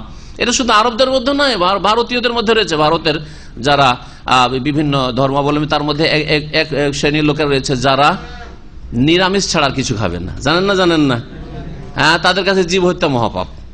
বুদ্ধিস্টদের কাছে জীব হত্যা মহাপাপ, কিন্তু মুসলিম হত্যা বড় পুণ্যের কাজ, বোঝা গেছে? বার্মার বুদ্ধিস্টের কাছে জীব হত্যা মহাপাপ। হ্যাঁ, সাপ হত্যা করা যাবে না, সাপকে আদর করছে। হ্যাঁ, বিচ্ছু হত্যা করা যাবে না, কীট পতঙ্গ হত্যা করা যাবে না, কিন্তু মুসলিম হত্যা করতে হবে। কেন? গায়ের জোরটা একটু বেশি হয়ে গেছে, আর মুসলিমদের গায়ের জোর কমে গেছে। মুসলিম গোসাউন কা গোসা ইসরাইল হয়ে গেছে। বন্যাতে ভেসে আসা আর খড়কুটোর মতো অবস্থা হয়ে গেছে মুসলিমদের। এই জন্যই কথাগুলি তাদের বা এই রকমের তাদের স্পর্ধা হয়েছে, না হইলে কখনো হইতো না। মুসলিমদের এইরকম খড়কুটোর মতো থাকলে তার হবে না, মুসলিমদেরকে দাঁড়াতে হবে। আল্লাহ পাক যেন দাঁড়াবার তৌফিক দান করে। অনেকেই আল্লাহ পাক যেগুলি হালাল করেছেন সেই হালালগুলিকে হারাম মনে করে খায় না। আপনার রুচি হয় না, খান না, এটা আবার জায়েজ আছে। এটা জিনিস হয়তো হালাল কিন্তু রুচি হয় না, আপনি খান না, জরুরি নয় যে খেতে হবে। নবী করিম সাল্লাল্লাহু আলাইহি ওয়াসাল্লাম ঠান্ডা দাব যে আরব দেশের মরুভূমিতে পাওয়া যায়, খাননি। আমার মক্কায় হইতো না, মাতৃভূমিতে আমার রুচি হয় না, কিন্তু তোমরা খাও। নবী সাল্লাল্লাহু আলাইহি ওয়াসাল্লামের দস্তরখানে সাহাবীরা বসে খেয়েছেন, সেটা আলাদা জিনিস। গরুর গোশত হালাল, ওয়াজিব না, সুন্নত না, মুস্তাহাব না। কেউ বলতে হবে নবী সাল্লাল্লাহু আলাইহি ওয়াসাল্লাম গরুর গোশত খেয়েছেন? দিতে পারবেন প্রমাণ? তা আমাদের যে বাঙালি জাতি মনে করে, ভারতের মুসলমানরা মনে করে যে গরু খেতে হবে, না হলে তো মুসলমান থাকলাম না। কারণ নামাজ পড়ি না, তো গরুটাও যদি না খাবো তো কি করে মুসলমান থাকবো? কথা ঠিকই, কথা এই দিক দিয়ে ঠিক আছে না? নামাজও পড়লাম না, আর রোজাও ঠিকভাবে রাখলাম না, আর যাকাতও ঠিকভাবে দিলাম না, ফরজ ওয়াজিব আদায় করলাম না, আর গরুর গোশত খাবো না, তো থাকবো কি করে মুসলিম? জি হ্যাঁ, এই হচ্ছে অবস্থা। তো কথা হচ্ছে যে হালাল জিনিস, কিন্তু কারো যদি রুচি না হয় কোনো দোষের কথা নয়, অথবা কেউ খাই না, এমনি খাই না, কোনো দোষ, শরীর স্বাস্থ্যের জন্য খাই না, যে এটা আমার জন্য, এটা আমার জন্য ঠিক হবে না, এই বয়সে 40 পার হয়ে গেছে, সুতরাং আমি গরু খাসি খাবো না, কোনো দোষের কথা নেই। কিন্তু হারাম মনে করছে না, এটা হারাম, এটা খাওয়া উচিত না। অথবা বিশেষ একটা খাসি ছেড়ে দিল, এটা বাবার নামে ছেড়ে দিয়েছি, বা হিন্দুদের যেমন এটা হচ্ছে অমুক দেবদেবীর নামে ছেড়ে দিয়েছি, ষাঁড় ছেড়ে দেওয়া আর খাই না, এগুলি হারাম। আল্লাহ পাক রব্বুল আলামিন এই জন্য বলছেন যে আল্লাহ পাক রব্বুল আলামিন যেসব জিনত, অলংকার, সাজ, পোশাক নাজিল করেছেন, এগুলি হালাল তোমাদের জন্য, বরং আল্লাহ ভীরু মুমিনদের জন্যই আল্লাহ পাক নাজিল করেছেন। আসল হচ্ছে তাদের জন্য। তাতে যারা অবিশ্বাসী, আল্লাহদ্রোহী, তারা ভাগ পাচ্ছে, তারা এমনি পেয়ে যাচ্ছে দুনিয়াতে, আখিরাতে তারা পাবে না। কিন্তু আসলে মূলত আল্লাহ পাকের নিয়ামতগুলি বিশ্বাসীদের জন্য নাজিল করেছেন, এই কথাই আয়াতে বলা হয়েছে। আল্লাহ পাক বলছেন, হে নবী বলে দাও মানুষকে, মান হারামা জিনাতাল্লাহ, আল্লাহর সাজসজ্জাকে কে হারাম করেছে? কার এই অধিকার রয়েছে যে আল্লাহ হালাল করলেন এইসব সাজসজ্জা, এসব অলংকার, এসব শোভা সৌন্দর্য, আর এগুলি কি হারাম করে বসলে যে এটা খাবো না, ওইটা খাবো না, এটা ব্যবহার করবো না, ওইটা ব্যবহার করবো না? কে হারাম করেছে এটা? আল্লাতী আখরাজা লিইবাদিহি, যা তার বান্দাদের জন্য আল্লাহ পাক উদ্গত করেছেন, সৃষ্টি করেছেন। ওয়াত-তাইয়্যিবাতি মিনার রিজক, এবং পবিত্র রুজি, যেসব রুজি, খাদ্য পানীয় আল্লাহ পাক পবিত্র তাইয়্যিবাত করেছেন, খাবায়েস নোংরা নয়, সেগুলোকে কে হারাম করেছে? তাহলে পোশাকের ক্ষেত্রেও যা আল্লাহ হালাল করেছেন, কারো হারাম করার অধিকার নেই। খাদ্য পানীয়র ক্ষেত্রে যা আল্লাহ হালাল করেছে, তাইয়্যিবাত বলেছেন, সেগুলিকে হারাম করার যে এটা হারাম, এটা আমার জন্য চলবে না, এটা আমাদের ধর্মের লোকদের জন্য চলবে না, এসব বলার কোন অধিকার নেই। জি, যেমন গোহত্যা মহাপাপ হিন্দুদের কাছে, তাদের খণ্ডনে আয়াতে রয়েছে আল্লাহ হালাল করেছেন তাইয়্যিবাত মিনার রিজক, তোমাদেরকে কে অধিকার দিল যে গোহত্যা মহাপাপ?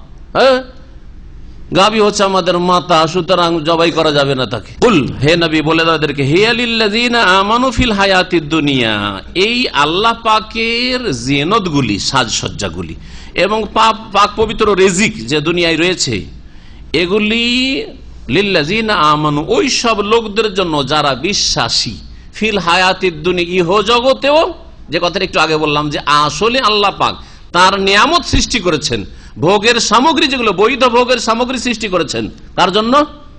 বিশ্বাসীদের জন্য, মুমিনদের জন্য, অবিশ্বাসী কাফেরদের জন্য নয়। আর খালিসাতান ইয়াউমাল কিয়ামাহ, আর এটা একেবারে সুনির্দিষ্ট থাকবে, খাস থাকবে ইয়াউমাল কিয়ামাতে, কিয়ামতের দিনে মুমিনদের জন্য। দুনিয়াতে মুমিন মুসলিমদের সাথে এতে অন্যরাও, আল্লাহ তরহিরাও অংশ পেয়ে যাচ্ছে, বরং অনেক সময় ওরাই এতে বেশি প্রতিযোগিতা করে এগিয়ে গিয়ে ওরাই বেশি অংশটা নিয়ে যাচ্ছে, কিন্তু আখিরাতে তারা কিছুই পাবে না। তাই আল্লাহ বলেন খালিসাতান ইয়াউমাল কিয়ামা, আল্লাহ পাকের জিনাত, জান্নাতি পোশাক, হ্যাঁ, জান্নাতি তাইয়্যিবাত, পাক উপজীবিকা রিজিক, জান্নাতের সম্মানজনক রিজিক, এগুলি কার জন্য? একমাত্র মুমিনদের জন্য খালিস থাকবে কিয়ামতের দিনে। কাযালিকা নুফাসসিলুল আয়াত, এইভাবে আমি আয়াত সমূহকে বিশদভাবে বর্ণনা করি, লিকাওমি ইয়ালামুন, জ্ঞানী সম্প্রদায়ের উদ্দেশ্যে। আল্লাহ পাক তারপরে কয়েকটি হারাম বিষয়ের কথা উল্লেখ করেছেন, আর নিচের দিক থেকে আল্লাহ পাক শুরু করেছেন, সবগুলি কাবিরা, সবগুলি কাবিরা, বড় গুনাহ, কিন্তু বড় গুনাহরও বিভিন্ন স্তর রয়েছে, এই আয়াতে বোঝানো হয়েছে। নিচের দিক থেকে ওপরে বড় পাপের দিকে গিয়েছেন। তাহলে এই পাপগুলি আজকে দেখেন যে কয়েকটি পাপ আল্লাহ পাক উল্লেখ করেছেন। কুল ইন্নামা হারামা রাব্বি আল ফাওয়াহিশা মা যাহারা মিনহা মা বাতান ওয়াল ইসমা ওয়াল বাগিয়া বিগাইরিল হাক্কি ওয়া আন তুশরিকু বিল্লাহি মা লাম ইউনাজ্জিল বিহি সুলতানা ওয়া আন তাকুলু আলাল্লাহি মা লা তা'লামুন। এই পাঁচটি পাপের কথা, গুনাহের কথা, অন্যায়ের কথা আল্লাহ পাক উল্লেখ করেছেন। আর নিচের দিক থেকে আল্লাহ শুরু, নিচের মানে সাগিরা থেকে নয়, নিচের মানে বড় বড় গুনাহ, নিচের দিক থেকে শুরু করে উপর দিকে আল্লাহ পাক গিয়েছেন। হে নবী তুমি জানিয়ে দাও, নিঃসন্দেহে আমার প্রতিপালক হারাম করেছেন ফাওয়াহিশ, অশ্লীল কথা কাজগুলিকে। ফাহিশাতুর জামা বহু বচন হচ্ছে ফাওয়াহিশ, অশ্লীল কথা কাজগুলিকে। মা যাহারা মিনহা ওয়া মা বাতান, তার যা প্রকাশ্য এবং যা অপ্রকাশ্য, যা প্রকাশ্যে হয়ে থাকে অথবা যা গোপনে হয়ে থাকে। প্রকাশ্যে অশ্লীলতা, প্রথম কথা অশ্লীলতা, ফাওয়াহিশ কাকে বলা হয়? ফাওয়াহিশ এমন ধরনের গুনাহ পাপকে বলা হয়, আল্লাহর বিরোধিতাকে বলা হয়, যেগুলিকে সুস্থ প্রকৃতির মানুষ খারাপ মনে করে। ফিতরাতে সালিম যদি থাকে, সুস্থ যদি প্রকৃতির মানুষ হয়, তাহলে সেগুলিকে কখনো মেনে নিতে পারবে না, যদিও কাফের হোক না কেন, যদিও অমুসলিম হোক না কেন। যেমন উলঙ্গ চলাফেরা করা, উলঙ্গ চলাফেরা করা, মহিলাদের অর্ধ উলঙ্গ চলাফেরা করা। হিন্দু খ্রিস্টানকে মেনে নেবে রাস্তাঘাটে মহিলা শুধু বক্ষের ওপর একটা ব্রেসিয়ার রাখুক আর একটা জাঙ্গিয়া পরে চলাফেরা করুক, এটা রুচিশীল মানুষ মেনে নেবে? কখনো মেনে নেবে না। না, খুব খারাপ দৃশ্য, তাই না? ব্লু ফিল্ম, একজন রুচিশীল সুস্থ প্রকৃতির মানুষ, হ্যাঁ অসুস্থ প্রকৃতি যারা ব্লু ফিল্ম দেখে, এদের প্রকৃতি অসুস্থ, রুগ্ন এরা, সেই জন্য ওরা দেখছে। কিন্তু সুস্থ প্রকৃতির মানুষ কখনো ব্লু ফিল্মকে মেনে নিতে পারে না যে ব্লু ফিল্ম পৃথিবীতে আসুক আর মানুষের চরিত্র ধ্বংস হোক, হ্যাঁ মানুষ পাপে লিপ্ত হোক, মানুষের যৌবন ধ্বংস হয়ে যাক, কখনো পছন্দ করবে না, ঠিক না? এগুলো হচ্ছে ফাহিশা। তাহলে ব্লু ফিল্ম ফাহিশা, উলঙ্গ অর্ধ উলঙ্গ চলাফেরা করা, আল্লাহ যতটুকু শরীর ঢাকতে বলেছেন না ঢেকে কিছু খোলা রাখা, এগুলো হচ্ছে ফাহিশা। জেনা ব্যভিচার ফাহিশা, প্রকাশ্যে হোক অথবা লুকিয়ে হোক, রাস্তাঘাটে হোক, বেশ্যাখানার বোর্ড লাগিয়ে আর লাইসেন্সের সাথে হোক আর বিনা লাইসেন্সে হোক, গোপনে প্রেমের মাধ্যমে হোক, প্রেম করা হচ্ছে ফাহিশা। লুকিয়ে লুকিয়ে গোপনে কাউকে জানতে দেবো না এরকম ভাবে হোক, অথবা প্রকাশ্যে বেশ্যাখানা গিয়ে ঢুকে করুক, সবগুলি মা যাহারা মা বাতান। সমকামিতা ফাহিশা, জি। হস্তমৈথুন ফাহিশা নয়? ফাহিশা। আল্লাহ পাক রব্বুল বলেছেন স্ত্রী ছাড়া যদি অন্য কোথাও যায় তাহলে হচ্ছে ফাউলাইকা হুমুল আদুন, ওরা হচ্ছে সীমা লঙ্ঘনকারী। তো সীমা লঙ্ঘন ফাহিশা কাজে গেছে, সেই তো সীমা লঙ্ঘন করেছে আল্লাহ বলছেন। সুতরাং হস্তমৈথুন করা জায়েজ নয়। যেই ব্যক্তি বিয়ে করতে পারছেন না সেই ব্যক্তি রোজা রাখেন, নবী সাল্লাল্লাহু আলাইহি ওয়াসাল্লাম বলেছেন। আর সাবালক হয়েছেন, প্রথমখানে বিয়ে করার চেষ্টা করেন। সাবালক হয়েছেন, স্ত্রীর সাথে থাকেন, যদি গুনাহ থেকে না বাঁচতে পারছেন স্ত্রীর সাথে থাকেন। বিদেশে এসে বেশি টাকা ইনকাম করতে হবে জরুরি নয়, স্ত্রীর সাথে থাকেন। আর যদি স্ত্রীর সাথে না থাকেন, দূরে থাকেন, তাহলে পাপ থেকে বেঁচে থাকেন। দূরে থাকতে বাধ্য, হালাল রিজিকের জন্য নিরুপায়ী, তাহলে আপনি রোজা রাখেন বেশি বেশি, যেমন নবী করিম সাল্লাল্লাহু আলাইহি সাল্লামের হাদিস রয়েছে। প্রথম যে হারামটি, এটি কাবিরা গুনাহ কিনা? ফাহিশা, হারাম, জি। এইরকমই যতগুলি ফাহিশার দিক হইতে পারে, যেই কথা কাজগুলি মানুষকে ব্যভিচারের দিকে নিয়ে যায়, সমকামিতার দিকে নিয়ে যায়, হস্তমৈথুনের দিকে নিয়ে যায়, হ্যাঁ, বেহায়া বেপর্দা করে, এসবগুলি হচ্ছে ফাহিশা, সবগুলি হচ্ছে ফাহিশা। তাহলে বাড়িতে যদি ভালো তরবিয়ত না থাকে, মেয়েকে স্বাধীন ছেড়ে দিয়েছেন, যেভাবে চলাফেরা করে, ওকে বলেন তুই তোর মতো পোশাক কিনে নিয়ে চলে যা। কখনো বোরকা একটা কিনে দিলেন না, কখনো বললেন না যে তুমি সাবালিকা হয়েছে, এখন তোমার শরীরটা এখন ঢেকে চলাফেরা করতে হবে, বাইরে একা এরকম ঘোরাফেরা করা যাবে না। তাহলে হ্যাঁ, এইগুলো সব ফাহিশার মধ্যে। এগুলি বড় ফাহিশা, আরো বড় ফাহিশা পর্যন্ত নিয়ে যাবে। ওয়াল ইসমা, আর দ্বিতীয় গুনাহ হচ্ছে, ওয়াল ইসমা, যে কোনো পাপ। ইসম মানে হচ্ছে পাপ, ইসম মানে পাপ। ওয়াল বাগিয়া বিগাইরিল হাক্কে, এবং অসঙ্গত অন্যায়ভাবে জুলম করা বা বিদ্রোহ করা, সীমা লঙ্ঘন করা। বাগায়াবগি মানে সীমা লঙ্ঘন করা, জুলম অত্যাচার করা। বেগাইরিল হক, অসঙ্গত ভাবে, অন্যায় ভাবে। আল্লাহ কেন বললেন? তাই বোঝা গেল যে ন্যায় সঙ্গত কারো ওপর হস্তক্ষেপ করা জায়েজ রয়েছে। কেউ যদি জিনা করে তো ওর দণ্ডবিধান কায়েম করবে না সরকার? করবেন না? তো এটা কি অন্যায় হইল? হ্যাঁ, নাই হইল এটা। কেউ যদি খুন করে, হ্যাঁ, তাহলে খুনের বদলে খুন করবেন না, সরকার করবে, পাবলিক করবে না, কিন্তু সরকার করবে, এটা ফরজ সরকারের উপর। তাহলে এটা নাই সঙ্গত। এই জন্য আল্লাহ পাক বলছে অন্যায় ভাবে কারো হস্তক্ষেপ করবে না। চুরি করে ধন সম্পদ নিয়ে পালাচ্ছে, কারো একটা মোবাইল কেড়ে নিয়ে পালাচ্ছে, ওর কাছ থেকে মোবাইলটা কাটবেন না? অবশ্যই কাটবেন, যা তাকে ফিরিয়ে দেবেন, ঠিক না? কারণ অন্যায় ভাবে আপনি মোবাইলটা কাটলেন না, ওর পকেটে ঢুকেই নিয়েছে, পকেট থেকে বের করবেন না? চোরের বা ছিনতাইকারীর অবশ্যই করবেন, ঠিক না? জি, বা ওদের শাস্তি দেবেন। এই জন্য আল্লাহ পাক রব্বুল আলামিন মানুষের ক্ষেত্রে কারো উপরে আক্রমণ করার ক্ষেত্রে বা কারো উপর হস্তক্ষেপ করার ক্ষেত্রে ন্যায়সঙ্গত শর্তটি লাগিয়েছে, ন্যায়সঙ্গত হইতে হবে। জি, আর অন্যায়ভাবে যদি কেউ হত্যা করে, অন্যায়ভাবে কাউকে মারধর করে, তাহলে সেটা হচ্ছে জুলম, সেটা হচ্ছে হারাম। তো ইসম আর বাগি পাশাপাশি যখন বলা হয়েছে, তাহলে এখানে দুই রকমের গুনার কথা বলা হয়েছে। ইসম মানে আল্লাহর সাথে সম্পৃক্ত গুনাহ, আল্লাহর হক নষ্ট করা, যেমন ফরজ ওয়াজিব কেউ আদায় করলো না, এটা হচ্ছে কাবিরা গুনাহ। কেউ নামাজ পড়ে না, কেউ রোজা রাখে না, কেউ যাকাত দেয় না, কেউ হজ করে না, এগুলো হচ্ছে কাবিরা গুনাহ, ঠিক না? আল্লাহর হকের ক্ষেত্রে পর্দা করে না। আর বাগী হচ্ছে মানুষের হকের সাথে সম্পর্কিত গুনাহ, চুরি, ডাকাতি, ছিনতাই, সুদ, ঘুষ ইত্যাদি যতগুলি মানুষের হকের সাথে সম্পর্কিত গুনাহ রয়েছে। মারধর করা, মানসিক কষ্ট দেওয়া, শারীরিক কষ্ট দেওয়া, পাড়া প্রতিবেশীর সাথে খারাপ আচরণ করা, এগুলো হচ্ছে আল বাগীর মধ্যে শামিল। কাবিরা কিনা এগুলো সব কাবিরা গুনাহ। 4 নম্বরে ওয়ান তুশরিকু বিল্লাহি মা লাম ইউনাজ্জিল বিহি সুলতান, আর তোমরা আল্লাহর সাথে শিরক করবে, এটাকে আল্লাহ হারাম করেছেন যে সম্পর্কে আল্লাহ কোনো দলিল প্রমাণ অবতীর্ণ করেননি। শিরকের ধর্মের দলিল প্রমাণের কোন কিতাব, কোন পুস্তক আল্লাহ নাযিল করেন। আসমানি এমন কোন কিতাব পৃথিবীতে আল্লাহ নাযিল করেনি যেই কিতাবে বহুত্ববাদের ধর্ম রয়েছে। এই জন্য মালাম ইউনাজ্জিল বিহি সুলতান, শিরকের ধর্মের কোন দলিল নেই, কোন সনদ নেই, দলিলবিহীন মানুষের কল্পিত ধর্ম, সে মূর্তি পূজার ধর্ম হোক আর কবর মাজার পূজার ধর্ম হোক। 5 নম্বরের পাপ, তাহলে শিরকের চাইতে বড় পাপ ওপর দিয়ে উঠছে, আগে বলেছি তাই না? কি পাপ? ওয়ান তাকুলু আলাল্লাহি মা লা তা'লামুন, এটাও আল্লাহ হারাম করেছেন যে তোমরা আল্লাহ সম্পর্কে এমন কথা বলবে যে সম্পর্কে তোমাদের জ্ঞান নেই, না জেনে কথা বললে, হ্যাঁ, বা দলিলবিহীন কথা বললে, কোনো প্রমাণ নাই, উল্টো পাল্টা কথা বললে, এটা সবচেয়ে বড় পাপ, শিরকের চাইতে বড় পাপ। এটা ধর্মে ঢুকিয়ে দিলে এমন কথা কাজকে যেটা ধর্ম নয়, ঠিক কিনা? এখন এই বিষয়টা এত ব্যাপক যে 2-1টি উদাহরণ দিয়ে যথেষ্ট নয়, আর আমরা বেশি উদাহরণ দেব না, আপনাদের জন্য ছেড়ে দেবো, আপনি নিজে উদাহরণ দেবেন 1-2টি দিলে। আল্লাহ রাব্বুল আলামিন সম্পর্কেও যদি আল্লাহ সর্বত্র বিরাজমান, আল্লাহ সম্পর্কে বলল এমন কথা যার দলিল নেই, বরং এর বিপরীত দলিল আছে। আল রহমানও আল্লাহ আরশে ইস্তাওয়া, সুম্মা ইস্তাওয়া আলাল আরশি, আল্লাহ আরশে সমুন্নত।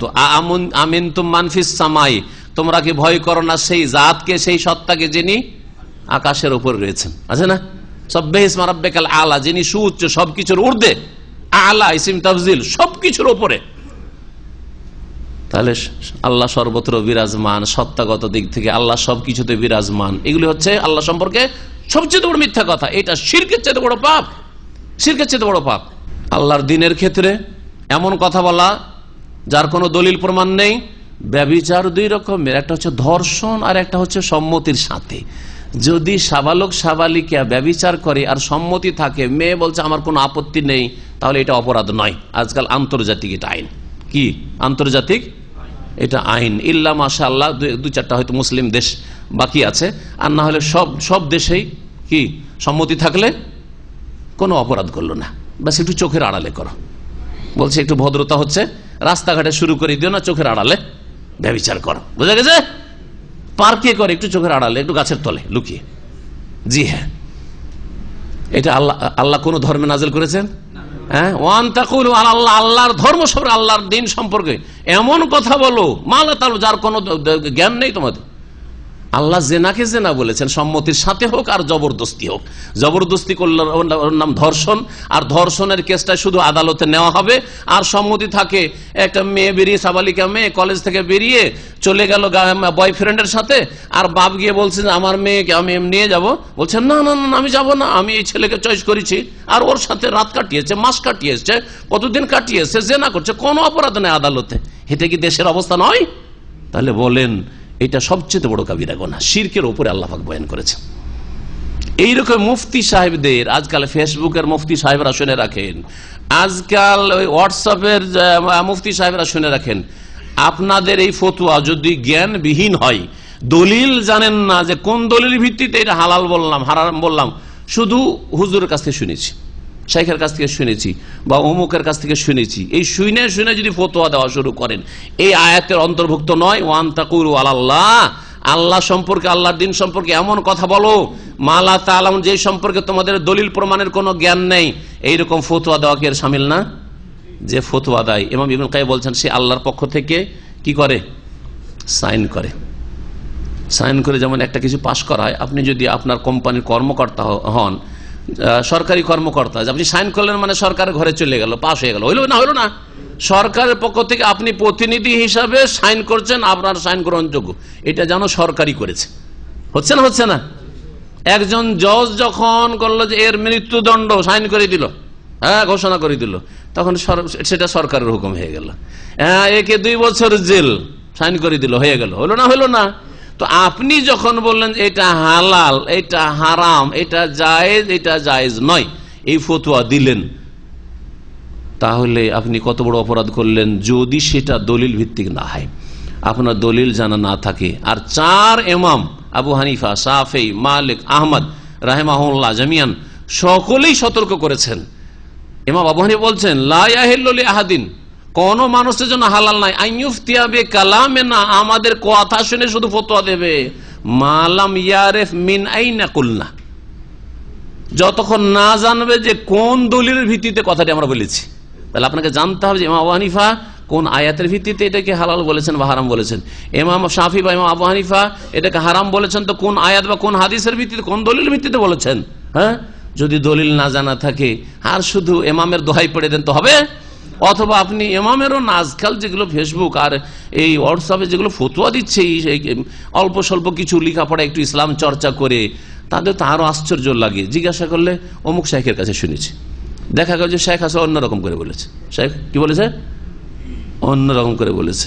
কোন এক সময় আমি বলেছি, ধরেন উদাহরণস্বরূপ বলছি, যে ইসলামে গণতন্ত্রের রাজনীতি নেই, বোঝা গেছে? একজন বলছে আমাকে টেলিফোন করে যে আপনি নাকি বলছে ইসলামের রাজনীতি নেই, গণতন্ত্রটা ছটিয়ে দিল, কি থেকে কি অর্থ হয়ে গেল? হইলো না? হইলো না? তাহলে এইরকম ফতোয়াবাজি করা আপনার জন্য জায়েজ? ইসলামে গণতন্ত্রের রাজনীতি নাই, যে সৎ অসৎ সমান, এটা নেই, কিন্তু ইসলামের রাজনীতি নাই তো নবী সাল্লাল্লাহু আলাইহি সাল্লাম দেশ পরিচালনা করেন নাই?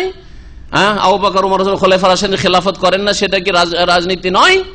রাষ্ট্রনীতি নয়? অবশ্যই, অবশ্যই, অবশ্যই। এবং এর উপর উলামায়ে কেরাম কিতাব লিখেছেন, মাওয়ারদির সিয়াসা শরিয়ার কিতাব রয়েছে, ইবনে তাইমিয়া রাহমাতুল্লাহ আলাইহি সিয়াসার কিতাব রয়েছে।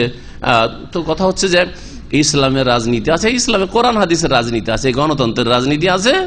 আল্লাহর দুশ্মন, হ্যাঁ, আর আল্লাহর দোস্ত দুজনে সমান? হ্যাঁ, ইবলিস আর আদম সমান? কখনো সমান না। কিন্তু গণতন্ত্রে ইবলিস আর আদম সমান। ইবলিস যদি মানুষের রূপ ধরে চলে আসে আর ভোটার লিস্টের নামটা লিখে দিতে পারে, তো ইবলিস আর আদম সমান? সমান নাই কি? অবশ্যই সমান। ইবলিসের চালারা আর আদমের অনুসারী, মোহাম্মদের অনুসারী সবাই সমান না? আল্লাহর ওলি, শয়তান ওলি, সকলেই সমান। সুতরাং ইসলামে গণতন্ত্রের রাজনীতি না, ইসলামের রাজনীতি আছে। এইরকম বহু উদাহরণ রয়েছে যেখানে মানুষকে বিভ্রান্ত করে, এটা সবচেয়ে বড় কাবিরা গুনাহ। আল্লাহ পাক রব্বুল তারপরে ওয়ালিকুল্লি উম্মাতিন আজাল, প্রত্যেক জাতির নির্ধারিত সময় রয়েছে। কোন জাতি চিরকাল উত্থানে থাকবে না, আর কোন জাতি সব সময় পতনেই থাকবে না। উত্থান পতন রয়েছে, হায়াত মওত রয়েছে, সবকিছু রয়েছে। ফাইজা জা আজালুহুম, সুতরাং তাদের যখন নির্ধারিত সময় চলে আসবে, লা ইস্তাখিরুনা সাআতান ওয়া লা ইস্তাকদিমুন, এক মুহূর্তের জন্য পিছেও হবে না আর সেটাও এগিয়েও যাবে না। জি, এগিয়েও নিতে পারবেন না, ত্বরান্বিত করতে পারবেন না। ইয়া বানি আদম, হে আদম সন্তান, ইম্মা ইয়াতিয়ান্নাকুম রাসূলুম মিনকুম, তোমাদের মধ্যে থেকে যদি রাসূলগণ তোমাদের কাছে আসে, ইয়াকুসুনা আলাইকুম আয়াতি, আর আমার আয়াত তোমাদের সামনে বর্ণনা করে, ফামানিত্তাকা, তাহলে তোমরা মেনে নিও। ফামানিত্তাকা ওয়া আসলাহা, সুতরাং যারা আল্লাহ ভীরু হবে, পাপ মুক্ত হবে, ওয়া আসলাহা, নিজেদের সংশোধন করে নেবে, ফালা খাউফুন আলাইহিম ওয়া লা হুম ইয়াহজানুন, তাদের কোনো ভয় ভীতিও নেই আর তাদের কোনো চিন্তা। রাসূলগণ যখন আসলো, রাসূলগণের দাওয়াত পৌঁছিল, তখন যারা পাপমুক্ত হয়ে নিজেদের সংশোধন করে নেবে তাদের না ভয় আছে না চিন্তা আছে। এই কাজটাই করিও, জি, ইসলাহ করে নিও, সংশোধন করে নিও। এজন্য একজন মানুষকে কখনো যেন এইরকম শয়তান বিভ্রান্ত না করে যে 60 বছর 70 বছর বয়স হয়ে গেল আর এইরকম নামাজ পড়ে এলাম, এখন বলছে আমার নামাজটা ভুল, নামাজ তো পড়া ভুল, ইকতাদায়ে বিহাযাল ইমাম পড়া ভুল, এগুলো ভুল, ওইগুলো ভুল, আর এটা ভুল করেছি, ওইটা ভুল করেছি, মেলাদ করা যাবে না, এতদিন যে করে আসলাম, এতদিন যে বলে আসলাম যে আল্লাহ সর্বত্র বিরাজমান, না, শয়তান যেন ওই ভুল পথে না চালিয়ে দেয়। ইসলাহ করেন, সংশোধন করেন, সংশোধন করেন। চোখ খুলে গেছে, কোরআন এবং হাদিস বুঝতে শিখেছেন, দলিল বুঝতে শিখেছেন, আল্লাহ পাকের দলিল প্রমাণের কাছে, কোরআন এবং সুন্নাহর কাছে আসা তৌফিক আল্লাহ পাক দিয়েছেন। সুতরাং আল্লাহ পাকের শুকরিয়া দেখে নিজেদের সংশোধন করেন, হটকারিতা করবেন না যে আর মানবো না, যা করেছি করেছি, আর ওইসব শুনবো না। ওয়াল্লাযীনা কাযযাবু বিআয়াতিনা, আর যারা আমার আয়াতসমূহকে মিথ্যা প্রতিপন্ন করে, ওয়াস্তাকবারু আনহা, আর সে সম্পর্কে অহংকার প্রদর্শন করে, উলাইকা আসহাবুন নার, তারাই হচ্ছে জাহান্নামের অধিবাসী, হুম ফিহা খালিদুন, তারা সেখানে চিরকাল বসবাস করবে। ফামান আযলামু মিম্মান ইফতারা আলাল্লাহি কাযিবা, ওদের চাইতে বড় জালেম আর কেউ হতে পারে যারা আল্লাহ সম্পর্কে মিথ্যা রচনা করে। আল্লাহর দিন সম্পর্কে ভুল ফতোয়া দেওয়া মিথ্যা রচনা নয়? হ্যাঁ, আল্লাহ সম্পর্কে সঠিক কথা না বলা, দলিল বিহীন কথা বলা মিথ্যা রচনা নয়? রাসূলুল্লাহ সাল্লাল্লাহু আলাইহি ওয়াসাল্লাম সম্পর্কে এমন কথা বলা যা দলিল পরিপন্থী, তা মিথ্যা রচনা নয়? মিথ্যা রচনা। নবী নূরের পয়দা, নবীর ছায়া ছিল না, নবী আলেমুল গায়েব, নবী হাজির নাজির, এসব কোন দলিলের ভিত্তিতে বলছেন আপনি? আল্লাহ পাক বলছেন আও কাযযাবা বিআয়াতি, তাহলে সবচেয়ে বড় জালেম যারা ধর্মের নামে মিথ্যা কথা বলে, দুনিয়ার মিথ্যা নয়, ধর্মের নামে মিথ্যা কথা বলে। আও কাযযাবা বিআয়াতি, অথবা আল্লাহ পাকের আয়াত সমূহকে মিথ্যা জ্ঞান করে, মিথ্যা মনে করে, অস্বীকার করে, অমান্য করে। উলাইকা ইয়ানালুহুম নাসীবুম মিনাল কিতাব, তাদেরকে লিখনির একটা অংশ অবশ্যই পৌঁছিবে, মানে আল্লাহ পাকের শাস্তি তাদের উপর আসবে। হাত্তা ইযা জাআতহুম রাসূলুনা ইয়াতাওয়াফাউনাহুম, যতদিন দুনিয়ায় থাকার থাকলো, যতটা ভাগ্যে আছে, আর তারপরে ইয়ানালুহুম মিনাল কিতাব, এটা অন্তর্ভুক্ত যে অবাধ্য হইলেও যতদিন আল্লাহ পাক দিয়েছেন ছাড়, আর যতদিন দুনিয়ায় সময় দিয়েছেন ততদিন থাকবে। হাত্তা ইযা জাআতহুম রাসূলুনা, এমনকি আমাদের দূতগণ যখন চলে আসে তাদের আত্মাগুলি হরণ করার জন্য, ইয়াতাওয়াফাউনাহুম, তাদের আত্মাগুলি হরণ করার উদ্দেশ্যে, কালু, তখন তারা বলে, আইনা মা কুনতুম তাদউনা মিন দুনিল্লাহ, তখন মালাকুল মতের সাথী সঙ্গী ফেরেশতা মালায়েকারা বলেন যে আল্লাহকে বাদ দিয়ে যেগুলিকে তোমরা ডাকতে তারা কোথায়? কোথায় তোমাদের খাজা, তোমাদের কোথায় গৌস, কোথায় তোমাদের কুতুব, ওলি আউলিয়া, কোথায় তোমাদের দরগার দুর্গা? আইনা মা কুনতুম তাদউনা মিন দুনিল্লাহ, যারা হরে রামে হরে কৃষ্ণ করে, ইয়া গাউসুল আজম, ইয়া গরিব নামাজ করে, তাদেরকে বলা হবে আইনা মা কুনতুম তাদউনা মিন দুনিল্লাহ, আল্লাহ ছাড়া যেসবকে আহ্বান করতে তারা কোথায়? কালু, তখন এই মুশরিকরা বলবে, ভ্রান্ত পথের পথিকরা বলবে, দাল্লু আন্না, তারা আমাদের থেকে উধাও হয়ে গেছে, চলে গেছে, আমাদের থেকে পালিয়ে গেছে। শাহেদু আলা আনফুসিহিম আন্নাহুম কানু কাফিরিন, আর নিজেদের বিরুদ্ধে সাক্ষ্য প্রদান করবে যে তারা কাফের ছিল, তারা কাফের ছিল, আল্লাহর দিন মানেনি, কোরআন মানেনি, রসুলের আদর্শ মানেনি। ওয়াশাহিদু আলা আনফুসিহিম আন্নাহুম কানু কাফিরিন।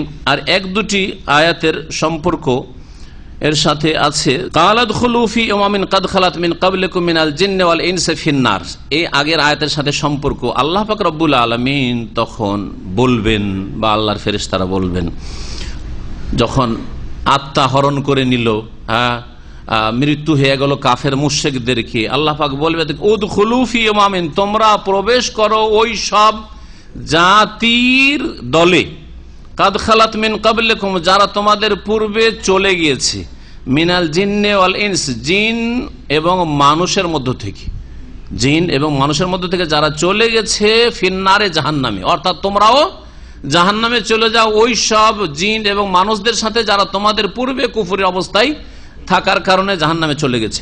হাসরের মাঠের কথা আল্লাহ বলছেন, কুল্লামা দাখালাত উম্মাতুন লানাত উখতাহা, যখন যখন একটি দল প্রবেশ করবে জাহান্নামে, লানাত উখতাহা, তাদের সাথী সঙ্গীদেরকে, তাদের যারা সাথী সঙ্গী যাদের অনুসরণ করেছিল তাদেরকে অভিসম্পাত করবে, তাদের উপর দোষ চাপাবে যে এদের কারণে আমরা পথভ্রষ্ট হয়েছে। মানুষ যে পথভ্রষ্ট হয় তাতে দুই ভাগে বিভক্ত হয়। একদল পথভ্রষ্টকারী, নিজেরাও পথভ্রষ্ট আর অন্যদেরকে কি করেছে, পথভ্রষ্ট করেছে। আর আরেক দল সাধারণ লোক যারা গাইড করতে জানে না, যেদিকে ডেকেছে ওই দিকে চলে গেছে, যা বলেছে তাকে ধর্ম মনে করে পালন করেছে, গোমরা হয়েছে। তো একদল আর এক দলকে লানত করবে, যারা ভক্ত ছিল, ভক্তরা মুরব্বীদেরকে, পুরোহিতদেরকে যারা বিভ্রান্ত করেছে তাদেরকে অভিসম্পাত করবে। হাত্তা ইযা দারাকু ফিহা জামিয়ান, এমনকি যখন তারা সকলে সেখানে একত্রিত হয়ে যাবে। ইদারাকু, তাদারাকু ছিল আসলে আরবি গ্রামারে, মানে একে অপরের সঙ্গী হয়ে যাবে, সবগুলিকে জাহান্নামে একত্রিত হয়ে যাবে। কালাত উখরাহুম লিউলাহুম রাব্বানা হাউলাই আদাল্লুনা, তখন পরবর্তীকালের লোকেরা বা পরবর্তী দলটি, অর্থাৎ যারা ভক্ত, এই ভক্ত দলটি, লিউলাহুম প্রথম সারির দলটিকে, অর্থাৎ মুরব্বীদেরকে, পুরোহিতদেরকে বলবে যারা বিভ্রান্ত করেছে ধর্মের নামে, ওদের সম্পর্কে বলবে রব্বানা, হে আমাদের প্রতিপালক, হাওলাই আদাল্লুনা, এরা আমাদেরকে পথভ্রষ্ট করেছে। ফাতেহিম আযাবান যায়ফাম মিনান নার, সুতরাং ফাতেহিম, এদেরকে তুমি এমন শাস্তি দাও জাহান্নামের যেটা দ্বিগুণ হয়। ফাতেহিম আযাবান যায়ফাম মিনান নার, তাদেরকে জাহান্নামের দ্বিগুণ শাস্তি তুমি দাও। কারণ ওরা পাপিষ্ট, ভুল পথে ছিল, ওদের শাস্তি পাক, আর আমাদের শাস্তিটা ওদেরকে দাও। কারণ আমরা কি জানি, আমরা তো বুঝতাম না, আমাদেরকে যা বলেছে তাই আমরা করেছি, আমরা কি করব। ভক্তরা বলবে, এটা যেন না বলতে হয়। দিন ইসলাম আল্লাহ পাক দিয়েছেন জন্মসূত্রে, আর তারপরে কিয়ামতের মাঠে জাহান্নামে গিয়ে, জাহান্নামে যাওয়ার আগে, বিচার দিবসে এবং জাহান্নামে জ্বলতে জ্বলতে এইসব কথাগুলি বলবে। বিভিন্ন আয়াত আল্লাহ পাক এই বিষয়গুলি উল্লেখ করেছেন, এইরকম যেন আপনার দশা না হয়। সুতরাং অন্ধকারও অনুসরণ করবেন না। শুধু দোয়া করলে হবে না, দোয়ার সাথে সাথে কি করতে হবে, চেষ্টা করতে হবে, আপনাকে হক বাতিলে যাচাই করার চেষ্টা করতে হবে। অন্ধ হয়ে ধর্ম পালন করবেন না, দলিলের ভিত্তিতে একটু পড়াশোনা করেন, কোরআন হাদিস বাংলায় হয়ে গেছে, পড়াশোনা করেন। আল্লাহ পাক জবাবে বলবেন যে লেকুল্লিন দেফুন, শুধু ওদের দ্বিগুণ না, তোমাদের প্রত্যেকের দ্বিগুণ শাস্তি হবে, তোমাদের প্রত্যেকের দ্বিগুণ শাস্তি, তাদেরও শাস্তি বৃদ্ধি হবে আর তোমাদের শাস্তি বৃদ্ধি করা হবে। ওয়ালাকিন লা তা'লামুন, কিন্তু তোমরা জানো না। ওয়াকালাত উলাহুম লিউখরাহুম, কেন এদের শাস্তি আরো বাড়া হবে? তোমাদের বিবেক ছিল না? সকলকে আল্লাহ বিবেক দিয়েছেন। ওরা পড়েছিল, পড়ে গুমরা করেছে, তোমরা পড়তে পারো নি, লেখাপড়া করতে পারো নি। ওরা তোমাদেরকে পথভ্রষ্ট করে দোষ চাপাচ্ছ আর নিজে নির্দোষী সাব্যস্ত করছো নিজেকে। তোমাদের চোখ ছিল না, তোমাদের বিবেক জ্ঞান ছিল না, তোমাদেরও তো যোগ্যতা ছিল লেখাপড়া করতে, একটু যাচাই বাছাই করতে। আল্লাহ পাক তারপরে বলছেন ওয়াকালাত উলাহুম লিউখরাহুম ফামা কানা লাকুম আলাইনা মিন ফাযল। এখন জবাবে যারা মুরব্বী, পুরোহিত, ধর্মগুরু, ভ্রান্ত ধর্মের গুরু, শিরক বিদআতের ধর্মের গুরু, ওরা বলবে, এরা প্রথম সারির লোক বলবে লিউখরাহুম, পরবর্তীকালের লোকদের জন্য, মানে অনুসারী ভক্তদের উদ্দেশ্যে বলবে ফামা কানা লাকুম আলাইনা মিন ফাযলিন, তোমাদের ওপর আমাদের এমন কোন শ্রেষ্ঠত্ব ছিল না, মানে আমরা কোনো দাপট চালিয়ে জবরদস্তি তোমাদেরকে পথভ্রষ্ট করি। তোমরা আমাদেরকে জিজ্ঞাসা করেছো, আমরা যেটা বুঝেছি বলেছি, জবরদস্তি নিয়ে গেছি তোমাদেরকে সব পথে। ফাযুকুল আযাব বিমা কুনতুম তাকসিবুন, সুতরাং তোমরা শাস্তির স্বাদ গ্রহণ করতে থাকো বিমা কুনতুম তাকসিবুন, তোমাদের কৃতকর্মের কারণে। ইন্নাল্লাযীনা কাযযাবু বিআয়াতিনা ওয়াস্তাকবারু আনহা, নিঃসন্দেহে যারা আমার আয়াতসমূহকে মিথ্যা মনে করে, ওয়াস্তাকবারু আনহা, আর সে সম্পর্কে অহংকার প্রদর্শন করে, আল্লাহর বিধান মানতে চায় না, লা তুফাত্তাহু লাহুম আবওয়াবুস সামা, তাদের যখন মৃত্যু হয় আর আত্মাগুলিকে আকাশের দিকে মালায়েকারা নিয়ে যান, ফেরেশতা নিয়ে যান, তখন তাদের আত্মাগুলির জন্য আকাশের দরজাগুলিকে খোলা হয় না। যেমন মুসনাদে আহমদের হাদিসে রয়েছে বিস্তারিত কবর আযাব সম্পর্কে, মৃত্যুর অবস্থা সম্পর্কে। আর সুনানের কিতাবাদিত কিছু অংশ তার রয়েছে বারা বিন আযিব রাদিয়াল্লাহু তাআলা আনহু থেকে, অন্যান্য সাহাবায়ে কেরাম থেকে এই অবস্থাগুলি বর্ণনা করেছে। লম্বা হাদিস রয়েছে যে অসৎ লোকদের আত্মাগুলিকে যখন নিয়ে যাওয়া হয় আকাশের দিকে, আর ফেরেশতা বলে যে দরজা খোলেন, দরজা খোলেন, যে কে আছে? অমুকের ছেলে অমুক, আরে ওই কাফের, ওই বেদিন, ওই পাপিষ্ট, যাও, খোলা হবে না তার জন্য। দরজা খোলা হয় না, রাগ করে আছাড় দিয়ে ফেলে সিজ্জিনে চলে যায়। সিজ্জিনে চলে যায় অসৎ লোকদের আত্মাগুলি। আর যখন নেক লোকদের আত্মাকে নিয়ে যাওয়া হয় আর গিয়ে খুলতে বলা হয়, কি আছে? অমুকের ছেলে অমুক, ওই যে সৎ লোক, নামাজি, দিনদার, আল্লাহ বিরু, আচ্ছা আচ্ছা ঠিক আছে, আহলান ওয়া সাহলান, তারপরে খোলা হয়। বড় লম্বা হাদিস রয়েছে। এই আয়াতের তাফসিরে যেটা উল্লেখ করা যেতে পারে বা পড়ে নিতে পারেন, আল্লাহ পাক বলছেন তাদের জন্য আকাশের দরজা প্রথমত খোলা হবে না ওই তাদের মৃত্যুর দিনে, তাদের আত্মাগুলি ওপরে ইল্লিনে নিয়ে যাওয়ার জন্য। ওয়ালা ইয়াদখুলুনাল জান্নাহ, তার জান্নাতেও প্রবেশ করবে না। হাত্তা ইয়ালিজাল জামালু ফি সাম্মিল খিয়াত, যতক্ষণ পর্যন্ত উট না প্রবেশ করে সূচের ছিদ্রে। জামাল পুরুষ উটকে বলা হয়, জামাল কাকে বলা হয়? পুরুষ উটকে বলা হয়। আর খেয়াত হচ্ছে ওই যে সেলাই করার যন্ত্র, সেলাই করার যন্ত্র মানে সূচ, জি। আর সম্মান মানে হচ্ছে ওই ছিদ্র, জি, পাছাতে যে ছিদ্র থাকে। সূচের ছিদ্রে উট কোনদিন প্রবেশ করতে পারে না, অসম্ভব। তেমনি কাফের মুশরিকের ঈমান ভঙ্গকারী ব্যক্তির জান্নাতে যাওয়া অসম্ভব। আল্লাহ পাক এই কথা উল্লেখ করেছেন, কাযালিকা নাজিজিল মুজরিমিন, আর এইভাবে অপরাধীদেরকে আমি বদলা দেব, শাস্তি দেব। লাহুম মিন জাহান্নামা মিহাদ, তাদের বিছানা সজ্জা হবে জাহান্নামে, নিচের দিক থেকে জাহান্নামের আগুন শুধু নিচের দিক থেকে জ্বলবে। দুনিয়ায় কি হয়, এক সাইড থেকে জ্বলছে, তাতে হয়তো ক্ষতিগ্রস্ত বা মরে গেল লোকটা, এইরকম হবে না জাহান্নামে। চারিদিক থেকে জাহান্নাম ঢেকে থাকবে। তার মেহাদ মানে হচ্ছে বিছানা সজ্জা। মাহাদ বলা হয় মায়ের কোলকে, তো জাহান্নাম তা যেমন মায়ের কোলে বাচ্চা পুরো ঢুকে যায়, ওই রকমই জাহান্নামে থাকবে। এই এক। ওমিন ফাওকিহিম গাওয়াশ, এবং তাদের ওপর থেকেও আবরণ থাকবে। গাশিয়াতুনের বহু বচন হচ্ছে গাওয়াশ। ওপর থেকেও জাহান্নামের আগুন দিয়ে ঢাকা থাকবে, চারিদিক থেকে জাহান্নামের আগুন ঘিরে থাকবে তাদেরকে। ওয়াকাযালিকা নাজিজিজ জালিমিন, এইভাবে জালেমদেরকে আমি বদলা দেব। ওয়াল্লাযীনা আমানু ওয়া আমিলুস সালিহাত, যেখানে আল্লাহ কাফের মুশরিকদের কথা, জাহান্নামীদের কথা উল্লেখ করে, সেখানেই পাশাপাশি মুমিন সৎকর্মশীল জান্নাতীদের কথা আল্লাহ পাক উল্লেখ করেছেন। তাই উল্লেখ করছেন ওয়াল্লাযীনা আমানু, আর যারা ঈমানদার হবে, ওয়া আমিলুস সালিহাত, আর ঈমানের সাথে সৎকর্মশীল হবে, লা নুকাল্লিফু নাফসান ইল্লা উসআহা, আর মানুষের কোন ব্যক্তির সাধ্যের অতীত আমি দায়িত্ব চাপাই না। ঈমানের ক্ষেত্রে আর সৎ কাজের ক্ষেত্রে সাধ্যের বাইরে আল্লাহ কোনো দায়িত্ব দেননি। দ্বীন ইসলামের এমন কোন হুকুম আহকাম নেই যেটা অসম্ভব। রোজা, রমজানের দিন যতই বড় হোক না কেন, একজন মুসলিমের জন্য সম্ভব। হ্যাঁ, সাধ্যের বাইরে আল্লাহ পাক এত বড় রোজা ফরজ করেন নাই, বুঝা গেছে না? আল্লাহ পাক ওইরকম হজ ফরজ করেছেন, আপনার ঘরে নাই খেতে, হ্যাঁ, চিকিৎসার ব্যবস্থা নেই ছেলে মেয়েদের, আর ওইদিকে হজে বেরোচ্ছেন ঋণ করে, না, এ আল্লাহ দেন। সাধ্যের বাইরে আল্লাহ কোনো দায়িত্ব চাপাননি। নামাজের ক্ষেত্রে দাঁড়াইতে পারেন না, বসে পড়েন, বসে পারেন না, শুয়ে পড়েন, শুয়ে হাত পা নড়াইতে পারেন না, হ্যাঁ, নড়তে চড়তে পারেন না, আপনি চোখের ইশারাতে পড়েন, বোঝা গেছে? চোখের ইশারায় রুকু সিজদা করবেন, কিন্তু করতে হবে। যখন বেহুশ হয়ে গেছে কোনো দায়িত্ব নেই, নামাজ মাফ। আর নামাজের কোনো কাফারা নেই, ভুল কথা। বেহুশ হয়ে আপনার বাবা মা 10 দিন 20 দিন 1 মাস 6 মাস কয়েক বছর থাকে না কেন, এক ওয়াক্তের নামাজ তার ফরজ নাই। যতক্ষণ পর্যন্ত জ্ঞান আছে ততক্ষণ যে কোনো অবস্থায় নামাজ পড়তে হবে, কিন্তু যেখানে মুশকিল সেখানেই আল্লাহ সহজ করে দিয়েছেন। সাধ্যের বাইরে উজু করতে হবে, পানি পান না পা, যা যেখানে পাই খোঁজ করেছেন, পানি না পাও, পানি ব্যবহার করতে পারো না, রোগ বেড়ে যাবে, চিকিৎসায় বিলম্ব হবে, যাও ফাতায়াম্মামু সাইদান তাইয়্যিবা, পাক মাটিতে তায়াম্মুম করে নাও, আছে না? নাই কোরআনে কারিমে। তো এই হচ্ছে দ্বীন ইসলামের বিধান। সাধ্যের বাইরে কোনো দায়িত্ব আল্লাহ দেন না।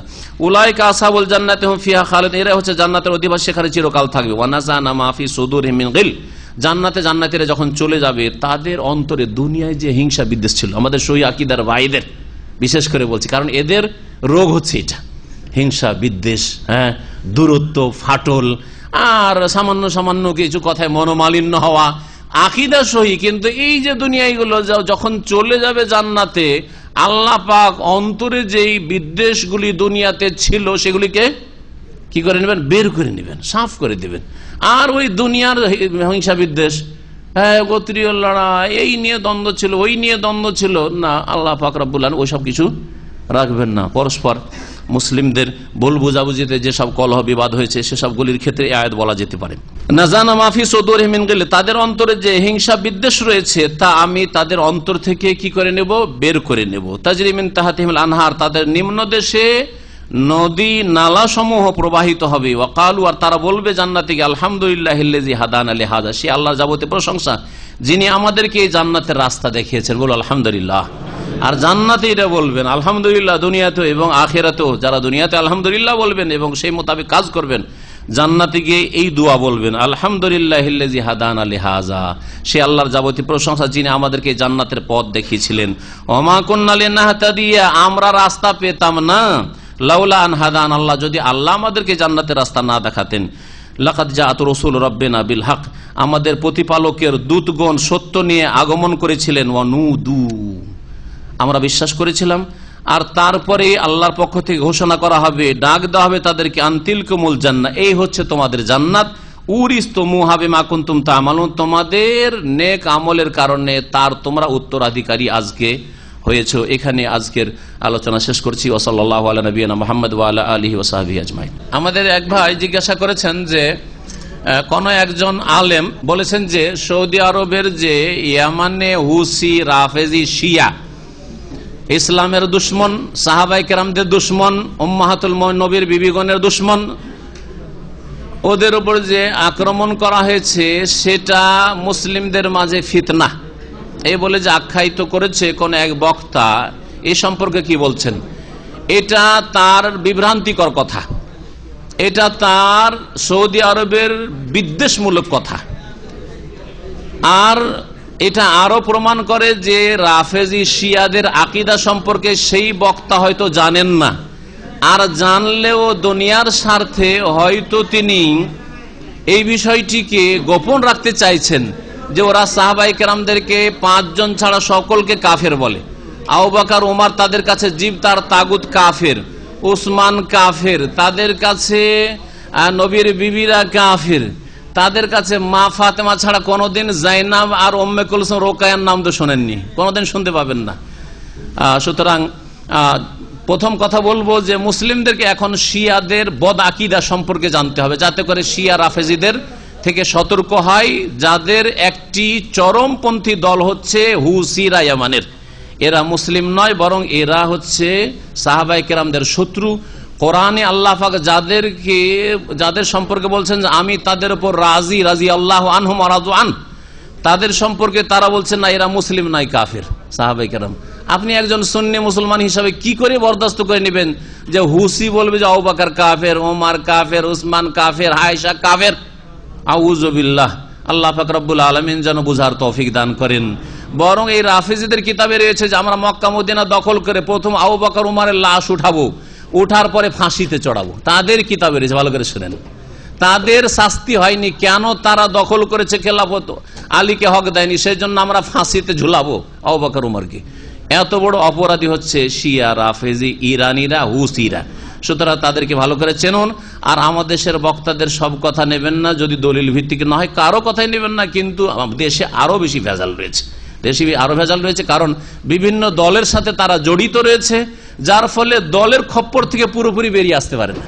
কিছু সহি কথা বললেও ওই দলকে রাজি রাখার জন্য আর ওই দলের বৃহৎ স্বার্থ হাসিল করার জন্য এইরকম ধরনের কিছু কথা বলে, যা দিয়ে জনসাধারণকে বিভ্রান্ত করে এবং সবাইকে রাজি করার চেষ্টা করে। সবাইকে রাজি করে ইলেকশনে ভোট নিতে হবে, ই করতে হবে, সেই করতে হবে, এই হচ্ছে তাদের লক্ষ্য উদ্দেশ্য। আল্লাহ পাক এই সমস্তদের অনিষ্ট থেকে বেঁচে থাকার তৌফিক দান করেন এবং আল্লাহ পাক রব্বুল রাফেজি শিয়াদেরকে, হুসিদেরকে, ইরানিদেরকে চেনার জন্য তৌফিক দান করে সুন্নিদেরকে, এবং তাদের অনিষ্ট থেকে মুসলিমদের সৌদি আরবে আল্লাহ পাক হেফাজত করেন। হারমাইন শরীফ, মক্কা মদিনার আল্লাহ পাক হেফাজত করেন। ওয়া সাল্লাল্লাহু আলা নবিয়িনা মুহাম্মদ ওয়া আলা আলিহি ওয়া সাহবিহি আজমাইন।